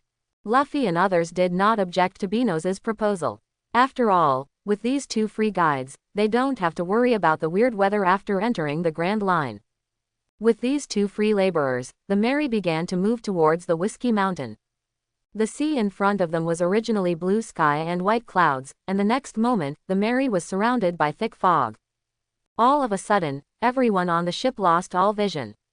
Such a thick fog. Wait. Nami looked up at the less than 20-odd sight range, and quickly picked up the study chart, while raising the record pointer given by Crocus on his wrist. His face suddenly became serious, and shouted anxiously to Usopp, who was at the helm below. Usopp, turn the rudder to the right by 60 degrees. 60 degrees. Nami, is it okay to adjust the direction drastically? If we lose the original direction, it will be difficult for us to return to the route. Although Usopp was questioning, he saw Nami's serious and anxious face at the moment, and he no longer hesitated. He quickly followed her and turned the rudder by 60 degrees. Vivi and Mr. 9, who were doing odd jobs for free, looked at the fog in front of them and couldn't help but worry. After all, in their opinion, Nami's order to Usopp to turn the rudder by 60 degrees would undoubtedly deviate from the originally designated route. Such a reckless behavior on the Grand Line is simply waiting for death. Now that we are in the fog, the navigation chart and wind direction are completely unreliable. Pipe. The only thing we can trust is the record pointer on your wrist. Nami, who was disturbed, was full of anger and roared. Shut up. If you keep talking nonsense, Beos will throw you into the sea. Vivi and Mr. 9 panicked immediately. They didn't want to face the devil like Beos again. Sorry, let's get to work right away. Nami frowned, looking at the view of less than 20 meters in front of her, and continued to lower her head to carefully study the sea chart and the record pointer on her wrist. She whispered, if the experience in my head is correct, it won't take long to get out of this fog. Sure enough, under Nami's command, the Mary finally got out of the fog area. As I looked at the island in the distance, huge cacti-like hills came into view. Finally out. Good job, Nami. Luffy, Usopp, Zoro, Sanji, who had just entered the Grand Line, were excited to see this scene, as if they couldn't wait to land. I think they didn't worry about the fog area before. Vivi and Mr. 9, the free laborers, stared at Nami in disbelief. They couldn't figure out how Nami did it. You know, even if there are experienced navigators on board, it will take at least half a day to get out of the foggy area intact. And she, a rookie navigator who has just stepped into the Grand Line, only needs more than 10 hours. Vivi glanced around at Luffy and others, and a strange emotion rose in her heart. She didn't expect that these guys still believed in their partners without reservation in the face of that situation, which was like entrusting their lives to them. Good opportunity. Run while their attention is not on us. Mr. 9 pulled Vivi to the edge of the guardrail. Humph. You guys are lucky, we will get this back when the time comes. Mr. 9 showed his previous rebellious face, snorted at Luffy, Beos and others, and then jumped into the sea with Vivi and swam towards the island. Is this Whiskey Peak? What a wonderful island. Sanji held a glass of juice and put it on the table next to Nami, blinking and saying in surprise. Hey, Luffy, does Beos ignore them? Usopp looked at the two people swimming towards the shore and asked. Swim away, forget it. Let's get to the island quickly. Facing the two people's escape, Luffy didn't care at all. At the moment, his eyes were all attracted by the environment on the island. His face couldn't stop being excited, and he wanted to go to the island to explore immediately. Beos sat on the sail high up, raised his lazy eyes and looked at the two people swimming freely, with a slight smile on his lips. Wait for us in front. As the Mary landed, a welcoming voice suddenly sounded in the bushes in front of them. Welcome to Whiskey Peak, pirate warriors on the sea. A group of villagers walked towards the Straw Hat crew with a kind smile. Luffy, Usopp, Nami and others could not resist these enthusiastic villagers. Especially Sanji, surrounded by several slender beauties, completely let himself go under coercion and voluntarily. Zoro frowned, became alert, and murmured, "Welcome us." Under the extreme enthusiasm of the villagers, the Straw Hat crew finally followed the villagers Jiao Nuo Jiao and headed towards the town. Beos showed a hint of helplessness. He had to say that Luffy and the others were really big-hearted. They were fooled. Where are the villagers welcoming these vicious pirates? And these villagers are just a branch of the Baroque studio, and they are here to hunt those who have just entered the Grand Line's pirate group. Of course, Beos didn't intend to expose it. After all, the food on the Mary was seriously insufficient, so he had to solve the problem of eating first. Welcome the pirates from afar. I am the mayor of this town, Ekalem. A middle-aged man in a black suit with long curly hair said with a professional smile. Hearing the name, Benos's mouth curled up slightly. Mr. 8 of Baroque Studio, an undercover lurking under Crocodile with Princess Vivi. His real identity is Ecolem, the captain of the Alabasta Guard. Well, these guys are so darn good, they have several identities. I guess you are hungry after all this journey, so please enjoy our warm hospitality. When Luffy heard about the hospitality, his mind was full of all kinds of meat, and he couldn't help drooling from the corners of his mouth, and he couldn't wait. Ah, really? Then let's hurry up, my stomach is almost starving. Seeing some overly enthusiastic villagers, Nami and the others couldn't help but be alert. Nami even quietly moved closer to Benos and whispered, "Hey, Benos, have you noticed the strangeness of these villagers?" Benos didn't intend to tell the truth for the time being, and responded with a smile. "It shouldn't be. Duh, okay, it's okay, I'll take action if there is anything." Hearing Benos's assurance, Nami's original alertness relaxed. "Oh, thank you for the hospitality. We won't be polite then." Luffy grinned upon hearing this, and led by Mayor Ikaram, he came to a luxurious private room. Various delicious foods and fine wines had already been arranged on the table. "Guests, please enjoy." Ikaram didn't waste any more words, and smiled warmly at the Straw Hat crew. "Ah, I won't be polite then." At this time, Luffy, who had already been starving, looked at the various delicacies on the long table, and immediately used his best skills, stretching his hands back and forth on the table.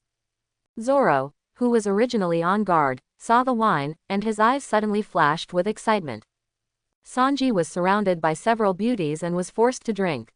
Usopp saw Luffy and others showing off the food on the table, and he was not to be outdone.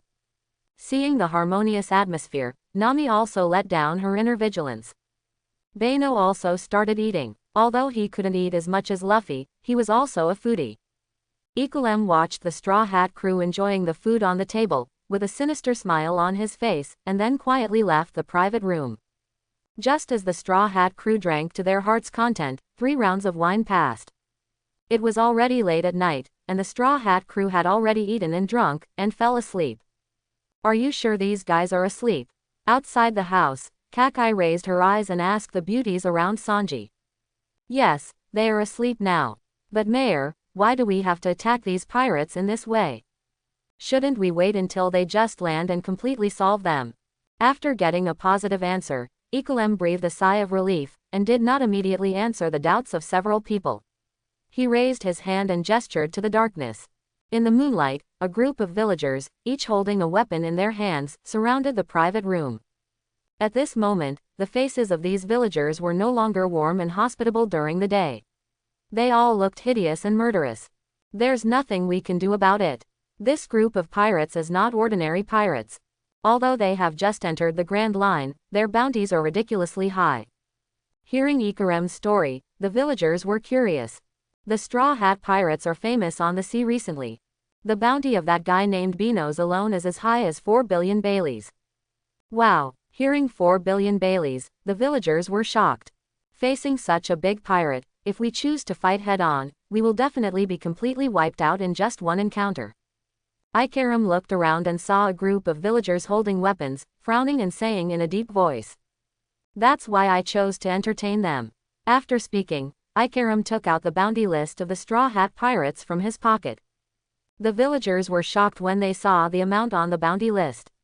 They didn't expect the bounty of this group of pirates to be so high. If they can be captured and handed over to the nearby Marine branch, it will definitely be a huge sum of money. For a moment, greed appeared on the faces of all the villagers, and they wanted to rush in and capture them all. "Okay, I think they are already asleep at this time. Let's go. Capture them all, search for Bailey on them, and then take them to the Marine branch to collect the reward." Ecolem suppressed his excitement, lowered his voice, and ordered the villagers to capture the Straw Hat crew. Hearing the order, these armed villagers could no longer suppress their greed and wanted to rush into the private room. Gotcha. At this moment, the door of the private room was pushed open, and Benos looked lazy, looking at the densely packed armed villagers in front of him, and teased, "Yo, don't you need to rest at this late night?" Seeing Benos appear, the villagers were stunned, and then everyone's eyes showed murderous intent. Is he the pirate with a bounty of 400 million? This guy is not asleep. Never mind, let's kill this fattest sheep before the other pirates wake up. That's right. Beos stretched out his hand and yawned, sneering, and said lightly. If I guess correctly, you are from Baroque Studio. Why do you know this? Ecolem's body shook, staring at Beos in front of him, his eyes full of murderous intent. After all, this is their secret, but he didn't expect to be recognized by the guy in front of him. Ah, the guy from Baroque Studio was caught before. Beos scratched his head and said lightly. Has he been found out? It seems there is no need to pretend anymore. Quote, Ecolem's face turned gloomy, his tone was cold, and he raised his hand to signal the villagers who were eager to try. Everyone, come on, kill him. Oh. The villagers holding weapons did not hesitate at all. After all, the head of this guy in front of them was offered a reward of 400 million by Marine. Compared to the villagers, these people are actually bounty hunters, and their strength is even stronger than that of East Blue's overlord Krieg. Holding sharp knives, swords, or sticks, they all rushed towards Beos. Beos shook his head slightly when he saw this. In his eyes, these guys were just a group of ants, no matter how many people there were. However, he had to deal with the guy hiding in the tree not far away first. Success. The head of the pirate with a bounty of 400 million berries is mine. As these bounty hunters chopped down Beos's head, they were limited. The next second, the knives in the hands of these bounty hunters fell into the air, and Beos's figure completely disappeared in front of them. Where did that pirate go? Did he escape? No, he can't run away. Hurry up and chase him. The bounty hunters who saw this scene were all furious and looked around carefully, but they still couldn't see Beos. Ah, just when they wanted to chase separately, a violent scream came from not far behind them. Everyone looked over and was immediately startled. Boom! Miss Monday, a cadre of Baroque Studio, who was hiding in the tree, was seen lying in the pit with severe injuries and spitting blood. His life or death was unknown. Miss Monday, let's go together. Kill him. A group of bounty hunters gritted their teeth, not caring about Miss Monday who was killed, and surrounded Beos. Hey, it's quite troublesome to deal with them one by one. It also interferes with my sleep time. Beos glanced at the moonlight covered by dark clouds above his head, yawned sleepily, and murmured. Then a touch of red light flashed in his lazy eyes. Buzz! A terrible pressure was suddenly released from Beos's body, completely covering all the bounty hunters who rushed over. Bang bang bang! The terrifying pressure instantly knocked down all the bounty hunters except Ecolem. How could this happen? What did that guy just do? Ikaram looked at the bounty hunters lying in front of him, his face full of disbelief. Is this the second in command of the Straw Hat Pirates, Beos, whose bounty is as high as 400 million berries? With just one look, he knocked down hundreds of bounty hunters who were not familiar with him. Under the moonlight, Beos looked like a demon in his eyes. At this moment, he could not bear the fear in his heart, and his whole body was soaked with sweat. He said vaguely, Sir, they are no longer a threat to you at this moment. Why don't you let us go? I will give you a generous reward and compensation.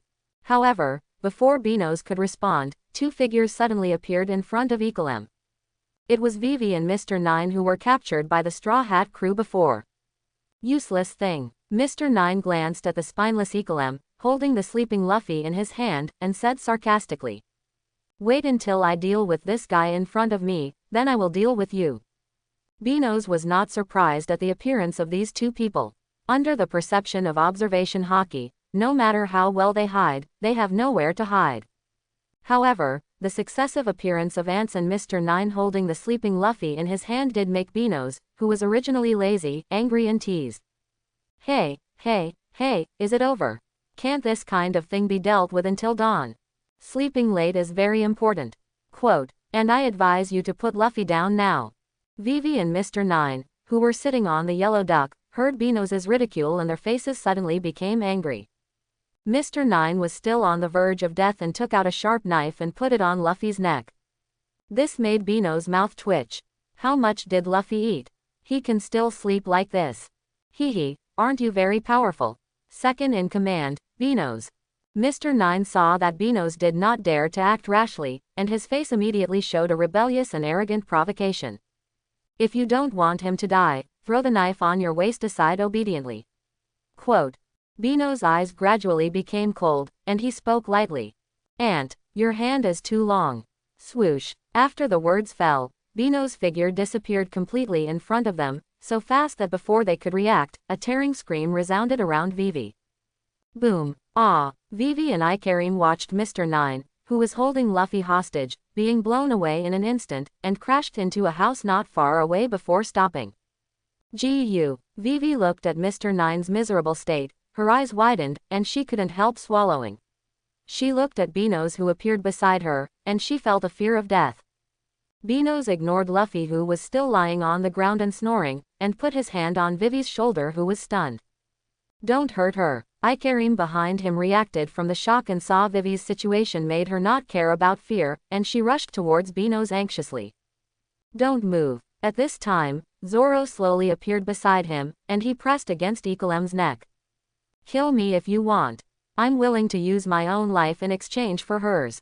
Ikalem cursed angrily, facing the long knife against his neck without fear, and rushed towards Beos. In his eyes, Vivi's life was more important than his. Tisk. Seeing Ikalem putting his life aside, Zoro frowned, and did not end his life. Ikalem, don't worry about me, run. Vivi, who was held hostage by Beos, looked at the blood cut on Ikalem's neck, tears suddenly fell, and she shouted anxiously. They are too strong, we can't be their opponents. Don't worry about me. No, Vivi, even if I risk my life, I won't let them hurt you. Ikalem showed a determined look on his face and slashed at Beos. It's a touching scene. Beos shook his head slightly, intending to release Conqueror's Haki to stun him. At this moment, a man and a woman walked out of the darkness, their voices were mocking and cold. They are all here, it seems that there is no need to waste effort to look for them. A man wearing a coffee-colored long gown and curly hair and a woman wearing a beige short skirt and holding a yellow umbrella walked out of the darkness. Seeing these two people, Ikalem, who was originally rushing towards Beos, suddenly stopped. His eyes became solemn, and a bad feeling rose in his heart. Vivi also trembled in her heart. She knew the identities of these two people. They were senior agents in the Baroque studio and their strength was very strong. But looking at the cold and murderous expressions of the two people, it seemed that they were not here to help them deal with the Straw Hat crew. He asked tentatively, "Are you here to help?" Miss Valentine smiled pretty, looked at Vivi with murderous eyes, and spoke coldly. "Help? No, we are here to kill you, Miss Wednesday. No, it should be Princess Vivi." When these words came out, Vivi and Ikalem were shocked. They didn't expect their true identities to be exposed. Vivi gritted her teeth and said, "When did you find out?" Mr. Five stretched out his hand to pick his nose, looking at Vivi with disdain and ridicule. "On the first day you joined Baroque Studio, your identity was already known to the boss. The reason why you were not killed immediately was that you were still useful. However, Alabasta is about to change its owner, and you are not useful either." Hearing that Alabasta was controlled by Baroque Studio, Vivi suddenly lost all her strength and sat on the ground, tears falling from the corners of her eyes. She shook her head and murmured, "No, impossible." Ikalem was shocked at the same time, and loudly retorted to Miss Valentine and Mr. Five, the booger man. "What are you talking about? How can Miss Wednesday be a princess? Are you mistaken?" Miss Valentine looked at Ikalem with a mocking look, her eyes showing murderous intent. "Oh, really, I don't know what else you, the captain of Alabasta's guard, Ikalem, need to explain." As soon as these words came out, Ikalem's last fluke mentality completely disappeared. "Go." Ikalem gritted his teeth without hesitation, stretched out his hand to pull Vivi from Benos's hand, turned around and ran. The identities of the two of them have been exposed, and the most important thing now is to leave here quickly. After all, the senior agents of Baroque Studio are going to surround and kill them. Can you escape, Princess Vivi? Zoro looked at the dramatic reversal of the scene, and hesitated for a moment whether to stop the fleeing Ikalem, Vivi. Seeing this, Mr. Five Booger Man showed a sinister smile at the corner of his mouth, stretched out his hand to pick a booger from his nose, and flicked his finger in the direction of the two people's escape. Whoosh! Then, a loud explosion occurred behind Vivi and the others.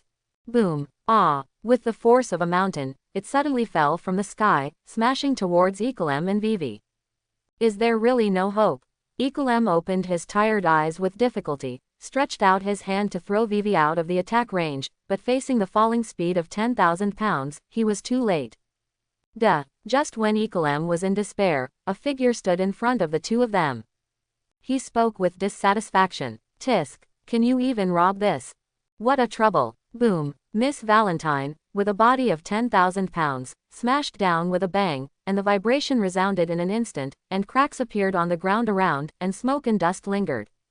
Mr. Five was still picking his nose, and the result was already doomed, and his eyes turned around and wanted to leave. The next second, a tearing scream suddenly rang out. Ah! In an instant, Miss Valentine's figure was smashed out, bleeding in the air, and fell rapidly into the dense forest in the distance. What's going on?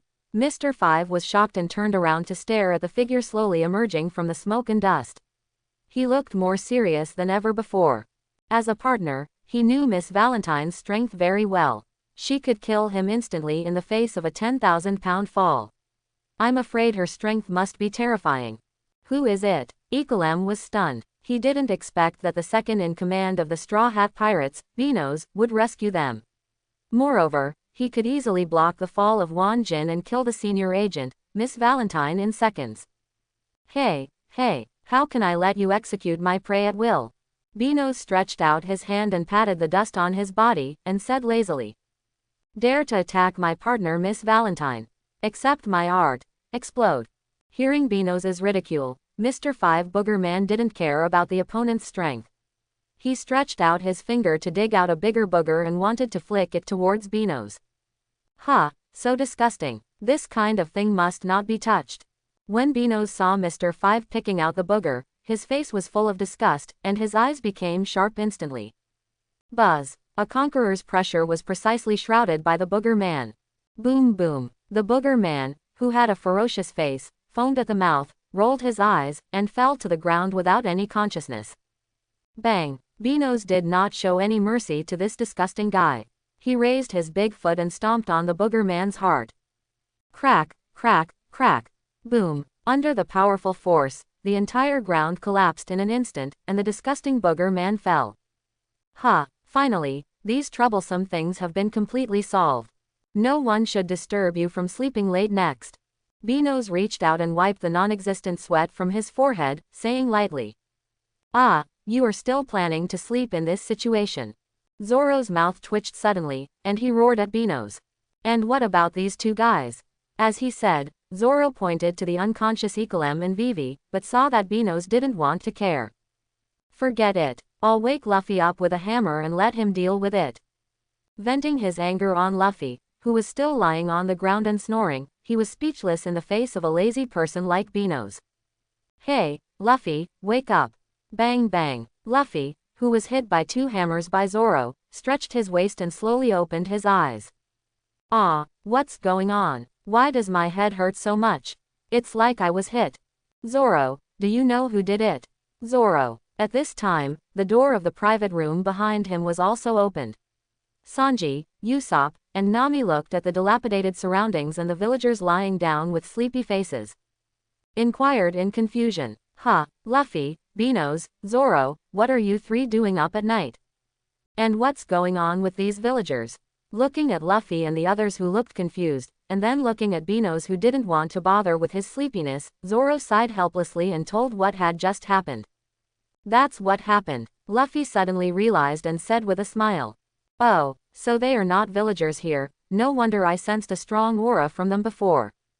Bang. Why did Nami hit me again? Nami raised her fist and looked angry, roaring at Luffy. You have the nerve to say it, you clearly sensed that there was something wrong with these guys, why didn't you say it earlier? If it weren't for Benos and Zoro's vigilance, we might have been wiped out tonight. Luffy covered his lumpy head, and although he looked aggrieved, Nami's words did make sense. Baroque Studio. We just entered the Grand Line and we have provoked this kind of organization. Sanji touched his chin and murmured, but his eyes were fixed on Vivi who had just woken up in the moonlight. He suddenly appeared in front of her, like a knight defending a princess, and spoke like a gentleman. Princess, please forgive my negligence. I will protect your safety from now on. Vivi. Zoro was speechless for a while. This lecher had such a thick face. I wonder if my three-sword style can cut him off. Please, please, please save our country. Equilem saw that the Straw Hat crew did not intend to deal with them, and he was worried about Alabasta in his heart, and asked for help with difficulty. Ah, who are you? Why do you need help?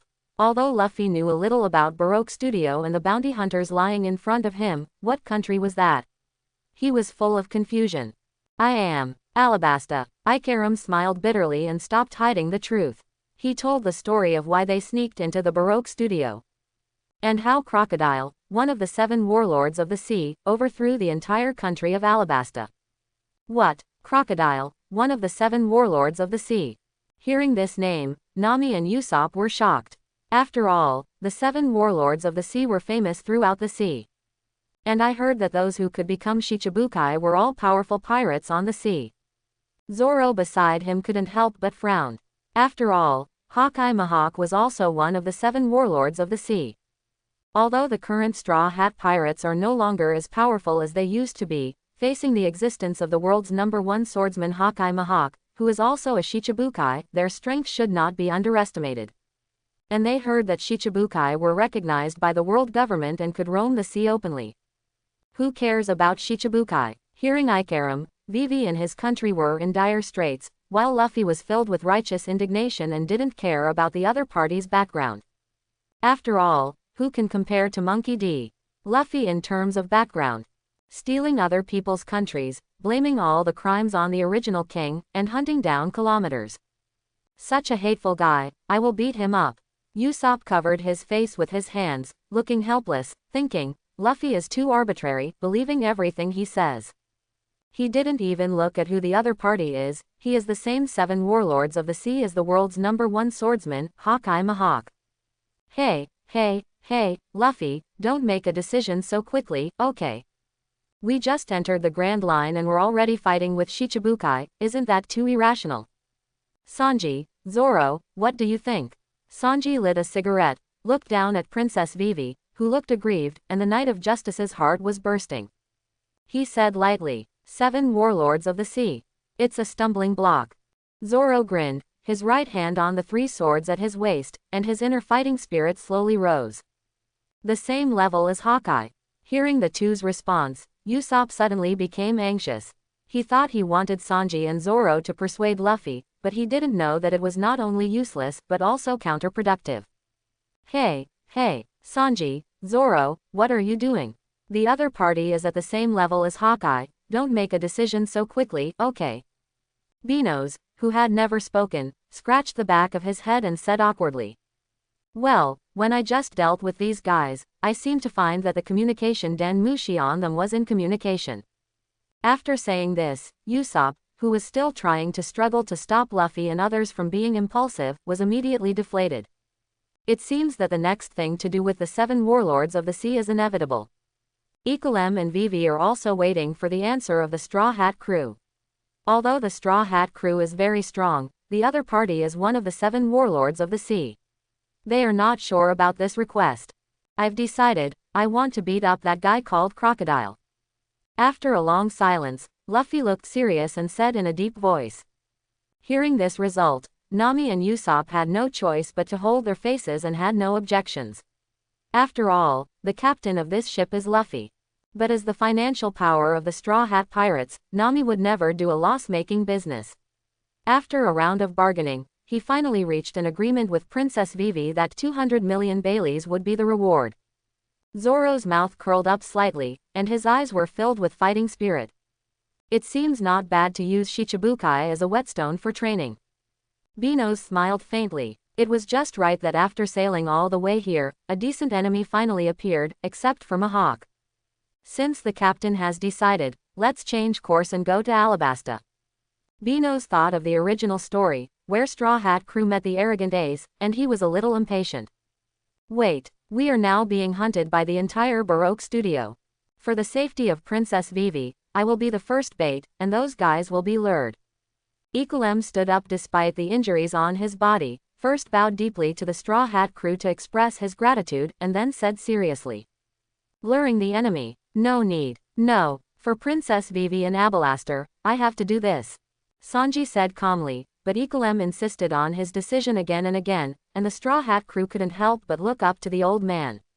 Equilem immediately changed into Vivi's clothes, took several reliable sailors under his command, and sailed out of the coast. Vivi used the faint moonlight to look at the distant ship with her hands folded and prayed. I hope Equilem and the others are okay. Quote. Boom. However, just as the voice fell, a violent explosion sounded on the ship that was originally sailing on the sea. Ikalem's ship was hit by a cannonball and caught fire. For a moment, the flames illuminated the surrounding sea. Hey, uncle, have you been targeted since the beginning? The Straw Hat crew looked at the burning ship and frowned. Ikaram. Vivi burst into tears when she saw this. At this moment, she was very sorry why she agreed to Ikaram's approach just now. Duh. Bang bang. Beos' figure suddenly flew into the sky, his feet stepped on the air, and turned into a residual image. That's right, it was Moonwalk, one of the Marine 6 styles. Under Garp's guidance, Beos relied on his full level of comprehension to learn the 6 styles of Razor and Moonwalk as much as possible. Beos quickly chased in the direction of Conqueror's breath perception. HMPH. Sanji looked at Beos stepping on the air and saw Beos' body suddenly flew into the sky, and he stepped on the air and turned into a residual image. That's right, it was Moonwalk, one of the Marine 6 styles. Under Garp's guidance, Beos relied on his full level of comprehension to learn the 6 styles of Razor and Moonwalk as much as possible. Beos quickly chased in the direction of Conqueror's breath perception. HMPH. Sanji looked at Beos stepping on the air and saw Beos stepping on the air and turned into a residual image. Moonwalk left with a hint of surprise in his eyes. He didn't expect Beos to be able to walk in the air. But he still looked unconvinced and said, Beos got the better of us again. Quote. On the sea, on a pirate ship, a beautiful woman wearing a black hat, a black dress and black boots sat on the main seat on the deck, holding her chin and looking at the ship engulfed by fire. Muttered, is it solved? Don't move. At this moment, a sharp sword was pressed against her neck, and 10 cold voices came into her ears. Seeing that the other party could appear beside her without her noticing, Nico Robin's body suddenly shook, and cold sweat ran down her forehead. When did you come here? Nico Robin glanced at Beos, her eyes full of shock and horror. Just now, she felt the same horror as that man on Beos. No comment. Beos responded lightly, grabbed Nico Robin's shoulder and disappeared. On the coast, Vivi looked at the ship gradually sinking into the sea, big tears kept falling, and her whole body sat on the ground. Swoosh. Beos' figure appeared again, this time holding the culprit Nico in his left hand. Robin came to Luffy and the others. It's you. Vivi looked at the beautiful figure in front of her, gritted her teeth, stood up from the ground, and took the good sword Snowwalker from her waist while Zoro was not paying attention. Hey, this sword is mine. Zoro was also confused, and hurriedly followed Vivi's steps to get his weapon back. However, Vivi, who was overwhelmed by anger, couldn't listen at all, raised the good sword Snowwalker, and slashed at Nico Robin frantically. Ding! A sound of weapons colliding sounded. Vivi was stunned for a moment, and suddenly raised her eyes to stare at Beos, who blocked the slash, and whispered with gritted teeth. Why? Beos ignored Vivi, snatched the Snowwalker from her hand, threw it back to Zoro, and said lightly. Don't forget, you are just a client. Her life is not up to you. Quote. After the cold voice, Vivi quickly recovered from her anger and gave up the idea of killing Nico Robin. Beos, how can you talk to Princess Vivi like that? At this time, Knight Sanji hurried to Vivi's side to comfort her and scolded Beos. Beos didn't want to pay attention, and looked at Nico Robin, who looked calm, and said lightly. If I'm not wrong, you are the vice president of Baroque Studio. Vivi stared at Nico Robin, her eyes full of murderous intent, and said hatefully. That's right, she is Crocodile's partner, Miss, all Sunday. Robin's pretty face flashed with surprise, and then she returned to an indifferent expression and remained silent. Equalem's ship, you made it. Vivi clenched her fists tightly, regardless of the tears, and resisted the urge to kill Robin, and said angrily. It was me. The captured Robin admitted it frankly without any excuses, and then glanced at Beos, who was still holding her shoulders. Well, this guy, I'm being brought here by you now, you can't be afraid that I can escape, right? Benos's mouth curled up slightly, and Beos simply put his hand down. I thought, what a bold woman, but after experiencing the pursuit, betrayal and escape of Marine, this is understandable. As expected of a partner of Shichibukai, this calmness is rare. Aren't you afraid that I will really kill you? Thank you, Mr. Beos. Robin smiled slightly. With your terrifying power that can fight the world's #1 swordsman to an equal strength, no matter how hard I struggle, I can't change the facts. Why bother? Hearing this, Beos smiled at Robin with a hint of coldness. Really, even if you give up the pursuit of the truth of history. The survivor of the Ohara incident, you were praised as the son of the devil by the world government. Bounty: 79 million Baileys. Nico Robin. After Benos's true identity was revealed, Robin showed shock and horror on his face, and then lowered his head to try to regain his composure. What? 79 million Baileys? Hearing that Robin's bounty was so high, the financial power Nami was suddenly surprised, and at the same time, greed flashed in his eyes when he looked at Robin. After Robin calmed down, he looked up at Benos with a self-deprecating smile. I didn't expect anyone to remember the name Ohara. Benos did not answer, but continued to speak seriously.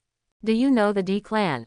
Hearing this, Robin, who was originally calm, looked at Benos with surprise on his face. At this time, Benos's mouth corners slightly raised, and ignored Robin's surprised face, and continued to speak in a deep voice. Or what is the truth about the blank 100 years? After saying this, Robin froze in place, looking incredulous, and spoke in a lost voice. Why do you know about the D clan? And the blank 100 years of truth? Robin lost control of her emotions. You have to know that her Ohara was completely destroyed by the world government because of the search for these historical truths. In her opinion, whether it is the D clan or the blank 100 years of truth, it is a taboo in this world. Once it touches Marine, the world government will definitely wipe it out at all costs. Who know the price of all this? Or can the entire Straw Hat group afford it? After a long silence, Robin slowly calmed down from his expression. But the unprecedented solemnity on his face remained unchanged, staring at the man in front of him. Luffy, how about making her our partner? Benos did not choose to respond to Robin directly, but looked at Luffy and said. Benoist, what are you kidding? This guy is a senior agent of Baroque Studios and a partner of Crocodile. Except for Luffy and Zoro, everyone seemed to think they had heard it wrong. Nami even objected, thinking that Benos was attracted by her beauty and let her on board. Okay, Luffy took a serious look at Benos, and finally nodded slightly in agreement. Ah, Luffy, you haven't woken up yet. Nami and Usopp stared at Luffy in surprise. You can agree to this. Vivi gritted her teeth. She didn't expect things to turn out like this. You know, Nico Robin is an extremely dangerous existence, and he is the murderer of Ikolem Seba. Pointing at Robin, she said. Mr. Benos, although I don't understand why you invited her to be your partner. But she is a demon. The Straw Hat crew frowned and looked at Robin. My dear, it seems that your partner doesn't like my joining. Robin teased, and looked at Benos with curiosity. She didn't understand why Benos cared about a demon like her. But she knew that her existence would only lead to the death of those around her. What if I say I can bear it? Benos smiled and extended his hand to invite Robin. Nico Robin, do you want to be our partner? Really? Robin was shocked and touched in his heart. He couldn't help but take a few steps back, took a deep look at Benos, and jumped to the sea turtle waiting on the sea. He smiled and responded, Mr. Benos, I will consider your suggestion carefully. I hope you will give me the same reply when we meet again next time. Quote. Looking at Robin walking away, Vivi clenched her fists and chased after him a few steps, angrily saying. Just let him get away like this. Nami looked up at Benos and questioned. Benos, aren't you going to give everyone an explanation? After all, that guy is Vivi's enemy who stole the country. Usopp, Sanji, and Zoro all looked at Benos, as if waiting for his next answer. Benos glanced at Vivi, who was unwilling, and said lightly. Enemy, she may or may not be, who can say for sure, who is your enemy, you may not know it yourself. Benos, don't try to make Princess Vivi cry. Hearing this, Nami, Sanji and others shouted. At this time, the originally angry Vivi fell silent. Benos may be right, the reason why Alabasta became like this is not entirely because of Crocodile. Before this, the country had already been in chaos, Crocodile was just adding fuel to the fire. Can you tell me your reasons? Zoro trusted Benos no more than Luffy, so he certainly had a purpose for doing this. To find the truth of the blank 100 years. Benos looked around at Luffy and others, and said in a deep voice. The historical truth. Everyone was stunned when they heard Benos' words, and Vivi's eyes flashed with shock. As the Princess of Alabasta, she still knew a little about history. That's right. The world has been developing for more than 900 years, but the historical records only show more than 800 years. The more than 100 years of history that disappeared in the middle disappeared completely out of thin air. It is obvious that someone deliberately covered up all this. The only one who can erase more than 100 years of history is the world government that controls the entire world. The Straw Hat crew was shocked. They didn't understand why the world government did this. The reason why Nico Robin was invited is because she is the only survivor of the historical town of Ohara. She is also the only one who can interpret the text of history. Benos looked up at the end of the sea and the setting sun that was about to rise, with a firm look on his face. More than 100 years that disappeared out of thin air. The truth of history. Hey, Luffy, what are you going to decide? Don't mess around this time. Facing the ideals pursued by Benos, Nami and others were surprised. At the same time, they also realized the danger of pursuing the truth of history. What the world government tried hard to cover up must have important secrets hidden in it. Then they all looked at Luffy, the captain of the Straw Hat crew, and asked him to make a serious decision. Benoist's dream. That's fine. We do need a historian on board. I decided that at the beginning. Luffy was chewing a piece of barbecue that he had found from nowhere. He didn't seem to hear what he had just said. Straw Hat crew. After hearing Luffy's answer, Nami and the others no longer objected. After all, this was the captain's order. As they were now stronger, they naturally felt confident in their strength. By the way, where did the barbecue in your hand come from, Luffy? Sanji looked at the barbecue in Luffy's hand and felt an inexplicable uneasiness in his heart. They had consumed a lot of food from the border line to the Grand Line, and they had not replenished it yet. Now that the food on the ship could not allow them to consume a lot, Sanji seriously controlled the food issue. I took this from the kitchen of the Mary. Luffy chewed the barbecue and pointed to the Mary not far away, saying vaguely. What? This is the last piece of meat on the ship, and you ate it? Sanji rushed to Luffy with an angry face, grabbed Luffy's collar with one hand and lifted him up, shouting. Luffy actually sneaked in when we weren't paying attention. Wasn't the kitchen locked by Sanji? Of course, Luffy's series of actions also angered Nami and Usopp, who shouted.